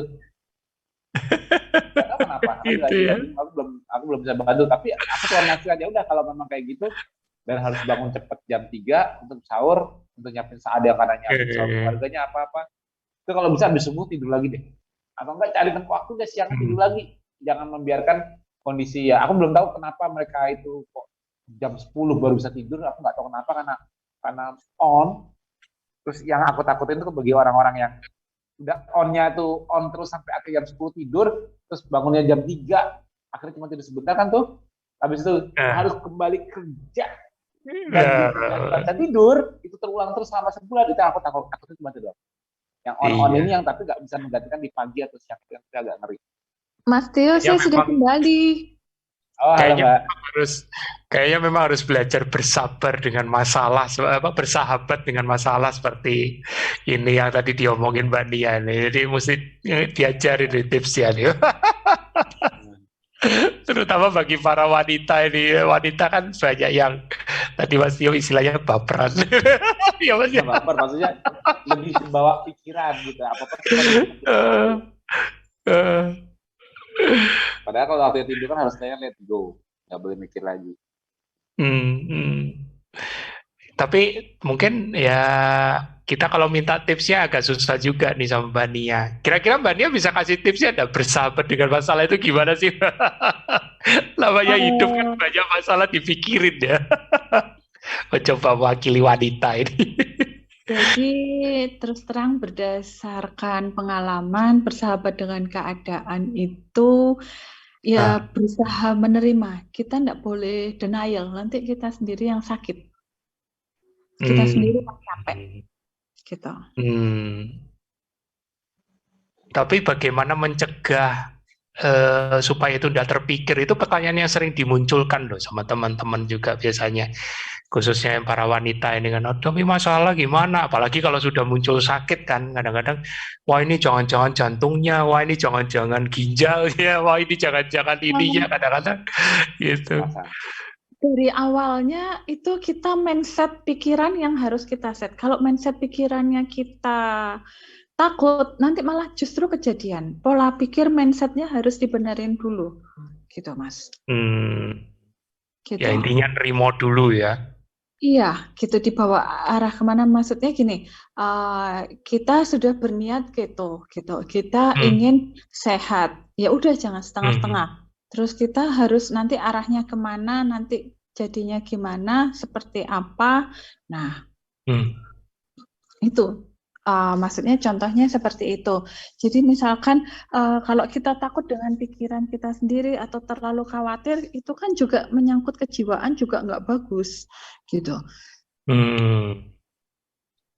Di Nah pikiran, ini, di jiwa, di anu juga nggak bagus gitu. Misalkan kita menghadapi masalah, suatu orang hidup pasti punya masalah gitu. Pernah hmm, jatuh bangun titik nol segala macam pasti pernah gitu. Ada juga yang enggak gitu. Nah, gimana kita berusaha menerimanya, menghadapinya. Kalau enggak kuat, ya dikembalikan sama yang di atas. Kalau kuat ya dijalani, dicarikan solusi gitu. Diselesaikan satu persatu. Pasti ada planning A, B, C, D gitu pasti ada. Kita hidup pasti punya planning. Kita pengennya kemana, maunya gimana, seperti apa, harusnya gimana gitu. Misalkan tidak sesuai, ya dijalanin aja dengan happy gitu. Oh mungkin harus dengan gini. Oh ya sudah mungkin harusnya gini gitu. hmm, hmm. Aku tadi tertarik waktu Mbak Nia bilang, ya kalau belum ada planning misalnya, ya sudah kembalikan dulu. Diseleh dulu istilahnya ya. Kalau bahasa Iya, Jawa Timuran. iya. Takut dulu. Dikembalikan ke yang di atas. Gitu. Misalkan kita sudah berusaha semampunya, ternyata mentok ya sudah gitu. Kita pasrah aja. Kita serahkan. Hmm, hmm, hmm. Itu sih. Kalau dipikir juga nanti kita yang capek sendiri. Nah, Badan ini pikiran. ini memang jarang sih. Kalau kalau kalau wanita seperti ini memang jarang, Mas. Makanya tidurnya masih gampang les ya. Pasien ada ya udah aku tidur. Iya. Aduh, keren. Itu sih. Simple tapi ya butuh waktu mungkin buat teman-teman yang apa ini yang wanita untuk bisa mencerna dan menerapkan ya. Tapi ya contoh sudah ada, tinggal tinggal teman-teman yang melihat, yang apa, mendengarkan rekaman ini ya pilihan di tangan masing-masing. Mau kayak Ya, tadi Mbak Dia bilang, mau dipikirin sampai kayak gimana, kalau sampai membuat apa mendatangkan yang tidak bermanfaat buat tubuh, menyakiti tubuh, kan itu juga jadi sia-sia kan. ya. Padahal besok masih ada masalah lagi loh, gitu ibaratnya. Gitu. Tubuh pun perlu perlu waktunya untuk istirahat, seperti tadi Mas Yo bilang, perlu diademin dulu mesinnya nih. Mau dipanasin terus ya jebol ya, kalau enggak jebol ibaratnya. Wah seru. Ya kalau yang Mbaknya perlu ingat ialah untuk tahu kalau bangun tidur langsamnya bagus nggak. Langsam tuh kayak di dalam mobilnya kan. Kan Mbaknya kalau naik mobil kan tahu kan kalau pagi-pagi nyalain mobil, reng, kalau mesinnya dingin kan langsamnya kan bagus. Tapi kalau Iya. mesinnya masih panas, greng, yang gredek tuh itu RPM-nya lebih tinggi. RPM itu kita anggap sebagai detak jantungnya. Aku pagi-pagi kok resting heart rate itu lebih tinggi. Nah, jadi at least Mbak punya tools itu untuk tahu kalau ada something wrong. apakah kalau tidurnya nggak bagus, tidurnya belum sempurna untuk mereset stres yang hari kemarin, cerminannya ialah detak jantung yang lebih tinggi di pagi hari, di hari berikutnya. Itu doang. Oh, kayaknya aku kurang tidur nih. Tambahin lagi tidur siang ini, biar cepat turun lagi. Jangan sampai kita punya PR, detak jantung udah tinggi pagi-pagi, hari ini gagal tidur lagi, besok gagal tidur lagi, akhirnya terus itu nggak boleh. Jadi Mbak, at least Mbak tahu clue-nya, tools-nya untuk buat diri sendiri tahu apa. Nah, tapi nih, kalau sebenarnya aku ngasih message nih, cara Mbak kan ngajarin ke pasien nih, ngajarin KM ke pasien. Nah, walaupun Mbak nggak mempraktekkan untuk diri Mbak sendiri karena situasi, tapi kalau ke pasien, Mbak tekankan seperti yang aku bilang tadi. Ya. Mulai kurangin karbo, perhatikan tidur malam. Nah, karena rata-rata orang-orang dengan sakit-sakit kronis, orang-orang dengan sakit kronis mau jadi dia stroke lah, atau dia hipertensi lah, atau dia diabetes. Kombonya ialah tidur malam berantakan. Jangan salah. Betul, Mas. Betul, nggak bohong aku. Malamnya berantakan, dia nggak bisa tidur atau sering bangun pipis. Iya, betul. Makanya, jadi begitu dia Mbak kasih saran dia KF, orang-orang dengan berbagai macam penyakit ini, mereka juga diingatkan. Nah, Bapak mulai sekarang kalau udah kayak KF, habis Isya tidur. Nggak usah begadang, tidur malam. Tapi saya masih kebangun-bangun. Ya, lama-lama nanti nggak kebangun. Yang penting lepas makan karbonya, selalu berusaha tidur cepat. Kalau nggak ada urusan, karena nggak ada kepentingan apapun, nggak ada urusan apapun, mendingan lebih cepat tidur lebih baik. Bagi yang muslim, habis sholat, tidur. Dah. Jadi kalau nggak ada yang perlu ditunggu di malam hari, ada satu yang hal penting, tidur lebih cepat, itu selalu lebih baik. Lebih baik mengawali tidur lebih cepat, walaupun akhirnya terbangun lebih cepat pula, misalnya subuh jam 3. Ataupun kalau bangun malam masih bisa tidur lagi. Dibanding kalau kita tidurnya sudah telat, bangunnya kecepatan, repot. Yang kita tidur cepat dulu, kalau bangun kecepatan, ya tidur lagi. Nah, kuncinya Mbak berusaha menyampaikan bahwa ke pasien gini, kalau Bapak dan Ibu sudah ikhtiar tidak makan karbo, insya Allah nanti gula darahnya bisa turun, tensinya bisa normal, gejala-gejalanya bisa mereda, esok harinya setelah tidak makan karbo. Artinya tidak makan karbo, lalu tidur bagus, baru besoknya kesembuhannya insya Allah berangsur-angsur akan membaik. Nah, jadi selalu membuat orang awam paham bahwa tidak makan karbo, membatasi jendela makan, itu hanya suatu periode di mana dia harus melalui fase tidur untuk mencapai hasilnya. Itu yang Mbak, jadi sembuhnya itu kalau Bapak udah tidur loh ya, Ibu udah tidur loh ya, diabetesnya disembuhin saat tidur, hipertensinya disembuhin saat tidur, jantungnya disembuhin saat tidur, ginjalnya disembuhin saat tidur, paru-parunya diperbaiki saat tidur. Bukan saat Bapak kita lagi ngobrol kayak gini, melek terus paru-parunya dibetulin, nggak ada itu. Nanti malam betulinnya. Tapi agar terjadi proses penyembuhan lebih baik, pada saat kita lagi ngobrol begini, terjaga, jangan makan karbo ya. Nanti makannya ikan telur ayam aja ya. Batasi jendela makan ya. Perbanyak relaksasi ya, jangan banyak pikiran stres ya. Kapan prosesnya? Supaya nanti malam self healingnya bagus. Kapan self healingnya? Saat tidur. Nah, kalau kita kasih pesan kayak gitu ke orang awam jadi selalu ingat, oh iya ya. Jadi saya kan tahu nih kenapa saya sakit. Jendela recovery saya berkurang. Tidur saya makin berkurang. Kalau saya mau sembuh, ya saya balik aja. Saya perlebar jendela recovery saya supaya tubuh saya menyembuhkan diri sendiri. Nah, sementara saya belum sembuh, agar tensinya nggak ketinggian, saya dibantu obat dari Bu Dokter Mia. Minum dulu. Kalau tensi saya udah normal, Bu minta diturunin dong dosisnya, saya udah turun nih. Saya udah KF, saya udah nggak makan karbo, saya udah tidur udah bagus, tensi saya normal. Udah boleh dikurangin belum Bu? Pasti kan nggak aja dokter. Jadi nanti Mbak Nia itu jadi seorang dokter yang walaupun harus meresepkan di awal untuk menolong seorang pasien karena dia nggak boleh dibiarkan tensi tinggi terus, nggak boleh gulanya dibiarkan tinggi terus, dan itu nggak bakal instan, memang tetap harus dibantu obat. Tapi jadilah seorang dokter yang pengennya tapering down, menurunkan dosis, lepas. Jadi kasih penambal, tapi kasih juga the real cure-nya itu dari mana. The real cure-nya itu selalu bukan obat, the real cure-nya selalu lifestyle intervention, perubahan perilaku lah, itu yang menyembuhkan sebenarnya. Tapi tidak instan, karena menyembuhkan dari akarnya masih butuh waktu. Perubahan perilaku butuh waktu. Di awal tugas sebagai dokter udah benar, mencegah dia menurunkan resiko mortalitasnya dulu. Karena kalau tensinya dibiarkan tinggi terus, gulanya tinggi terus, mortalitasnya malah meningkat kan resikonya, benar nggak Mbak? Betul. Kita dikasih bantuan, tapi kita pengennya tapering down. Karena kalau Bapak Ibu balik ke saya lagi dan saya harus menambah dosis, artinya tidak ada perubahan perilaku. Tidak ada usaha untuk merubah perilaku. Tetap melakukan kesalahan yang sama, makan yang sama, makan tetap jorok, tidur tetap berantakan, stres tetap dijalanin, nggak ada perilaku. Bapak mau jadi pelanggan resep saya seumur hidup? Pertama itu seumur hidup, nggak mau ada usaha sehat sama sekali dari diri sendiri. Kok ke saya malah nambah sih dosisnya? Kok ke saya gini, atau mungkin gini deh, atau mungkin entah gimana caranya seorang dokter tuh bisa nggak dia kalau marah kalau harus menaikkan dosis, senang kalau harus menurunkan dosis. Jadi kayak apa ngasih gimana sih kok saya harus naikin dosis?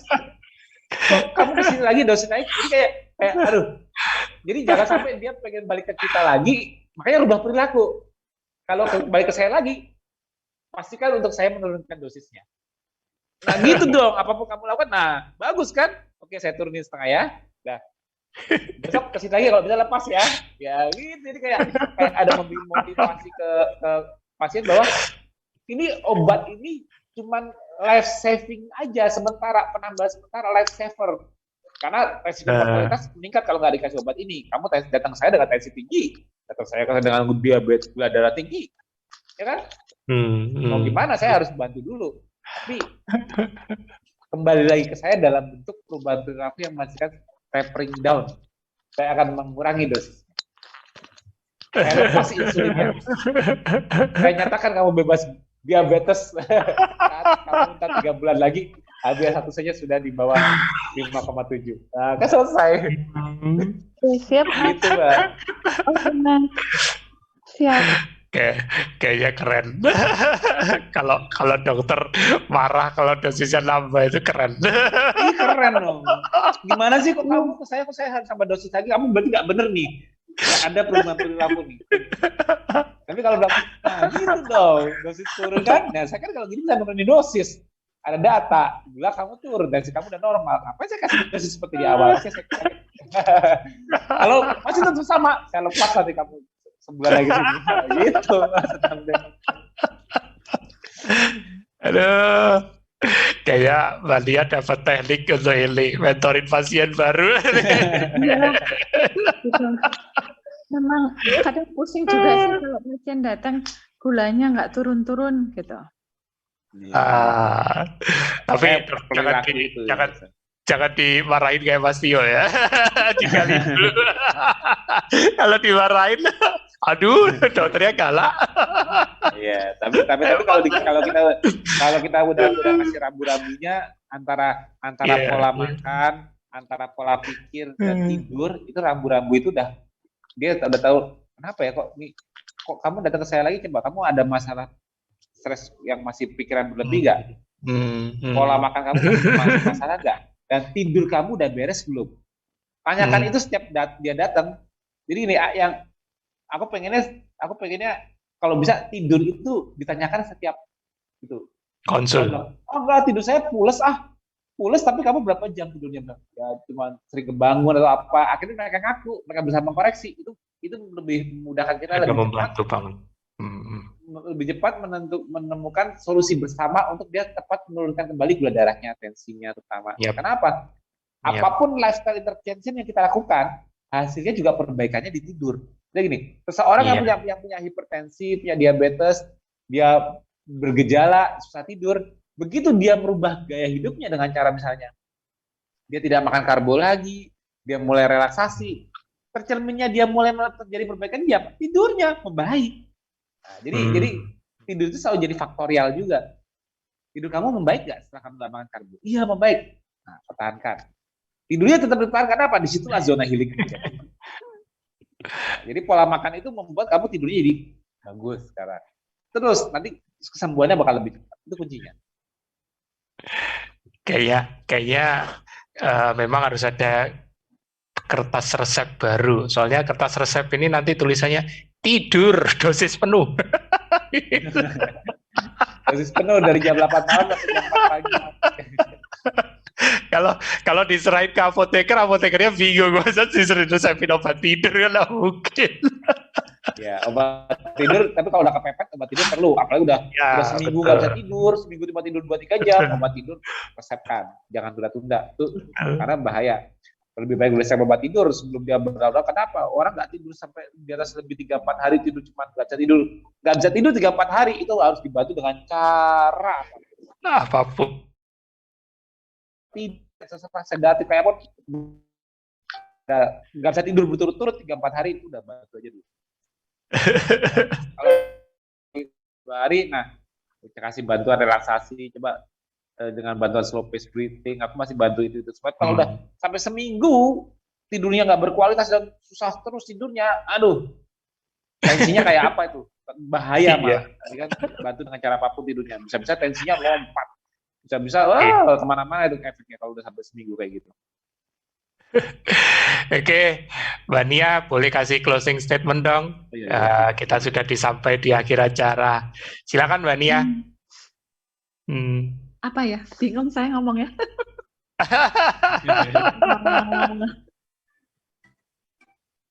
Monggo, silakan. Semangat Mbak Nia, gimana buat para warrior nih? Terima kasih untuk Mas Tio, tambahan ilmunya untuk saya dan juga untuk teman-teman. Tetap semangat, jangan hiraukan setan-setan di sekeliling teman-teman. Penggoda-penggoda. Ya, jujur, kadang pasti kita ada masa jenuh, gitu. Dalam kita menjalani, pasti kita ada masa jenuh. Nah, kalau kita mengalami masa jenuh, mari kita ulang kembali, kita niatnya apa, pinginnya apa, mindsetnya gimana, kita ulang kembali gitu. Misalkan kita pingin gitu, pasti suatu saat ada pingin karbo, pingin apa segala macam, pingin tepung, mungkin yang suka tepung. Kalau saya sih biasanya simpel sih ya, teman-teman atau Bapak Ibu atau Mas Tio, saya biasanya kalau weci itu masih panas-panas kan baunya enak gitu. Apa? Weci itu ote-ote. Oh, ote-ote, bala-bala. Kalau di sini bala-bala. Itu weci atau ote-ote. Bakwan. Ya, bakwan gitu. Kalau di Jawa Timur bilangnya ote-ote. Ya, gitu. Apalagi yang ada ubur-uburnya yang dikasih sama udang itu kan pasti enak. Cuman tepung. Oh, is. Biasanya saya itu cukup saya hirup aja gitu. Saya izin pasti sama yang jual. Ini saya beli, tapi saya mau hidup dulu boleh ya gitu. Loh kenapa gitu? Saya pengen banget gitu ya. Saya ngomong saya pengen banget. Saya hirup 3 kali gitu sudah keinginan untuk itu sudah nggak ada gitu. Oh iya. Masa sih? Penasaran Mbak. Nah, itu dihirup lagi pasti keinginan itu sudah nggak ada gitu, karena kan sudah termindset di sini apa di kepala gitu, udah di saraf-saraf itu sudah baunya gini gitu. Aduh. Gitu. Ada temen juga caranya itu dikunyah terus dilepeh. Nah kalau menurut saya teman saya itu enggak gitu, maksudnya dikunyah terus habis itu dibuang, dilepeh, kan pasti masih ada rasa-rasa rasa dan sisa. Itu ada teman yang seperti itu, tapi kalau saya enggak, saya biasanya saya hirup 3 kali gitu, saya tahan, saya lepaskan, itu hilang keinginan untuk makan, untuk pengen makan seperti itu. Nanti minta kemarin kan Mbak kan di kontak sama Mbak Tri Malang kan?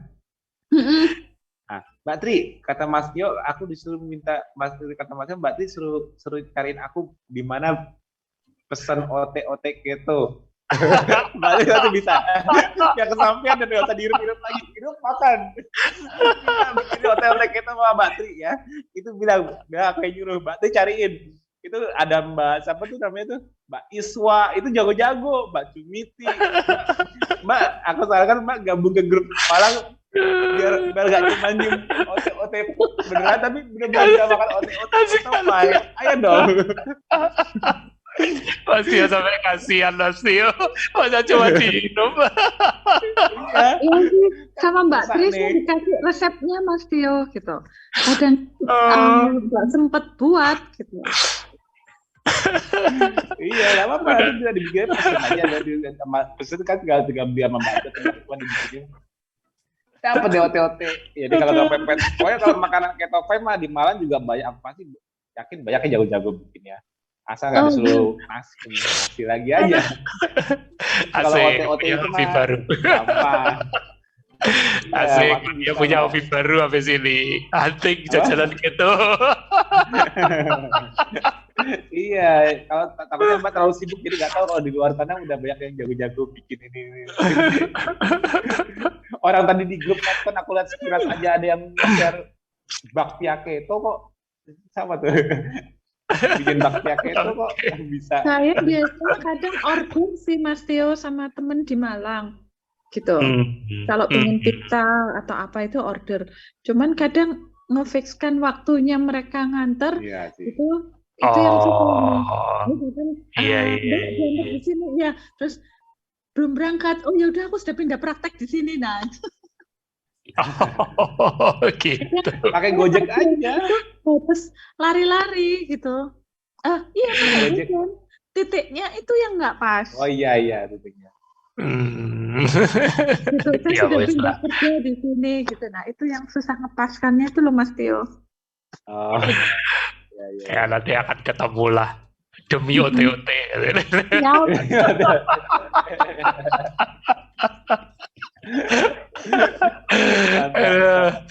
Thank you Mbak Dia ya untuk pesannya. Terima kasih Mas Tio semua teman-teman. Ya terima kasih banget, keren Mbak Dia. Moga-moga lewat video ini juga teman-teman yang warrior wanita di KF juga bisa belajar bersahabat dengan keadaan yang tadi sempat di-share sama Mbak Nia ya. Thank you juga untuk Mas Tio ya kan. Jadi punya kesempatan juga tuh minta OT. Oke, juga bala-bala berarti. Tapi beda Mas, bala-balanya. Tapi ya? Aku nggak ngomong di sini lah, lagi puasa nanti aja. Aduh, thank you Mas ya. Nggak pernah bosan untuk memberi pengetahuan, pencerahan ya. Dan teman-teman, waktu juga yang membatasi, tapi percayalah semua episode itu selalu menarik ya. Bahkan di episode kali ini kita juga belajar seorang figur warrior wanita di KF yang bisa bersahabat dengan keadaan. Kira-kira teman-teman yang lain bisa apa enggak? Simak terus, pelajari. Pasti ada jalan keluar ya. Karena kadang-kadang jalan keluarnya sederhana, ada dalam pikiran kita sendiri. Kitanya aja yang mau atau tidak menerapkannya. Oke, sampai jumpa dan dadah. Mas semua, makasih. Thank you Mas. Thank you Mas. Yuk, dadah. Yuk Mas.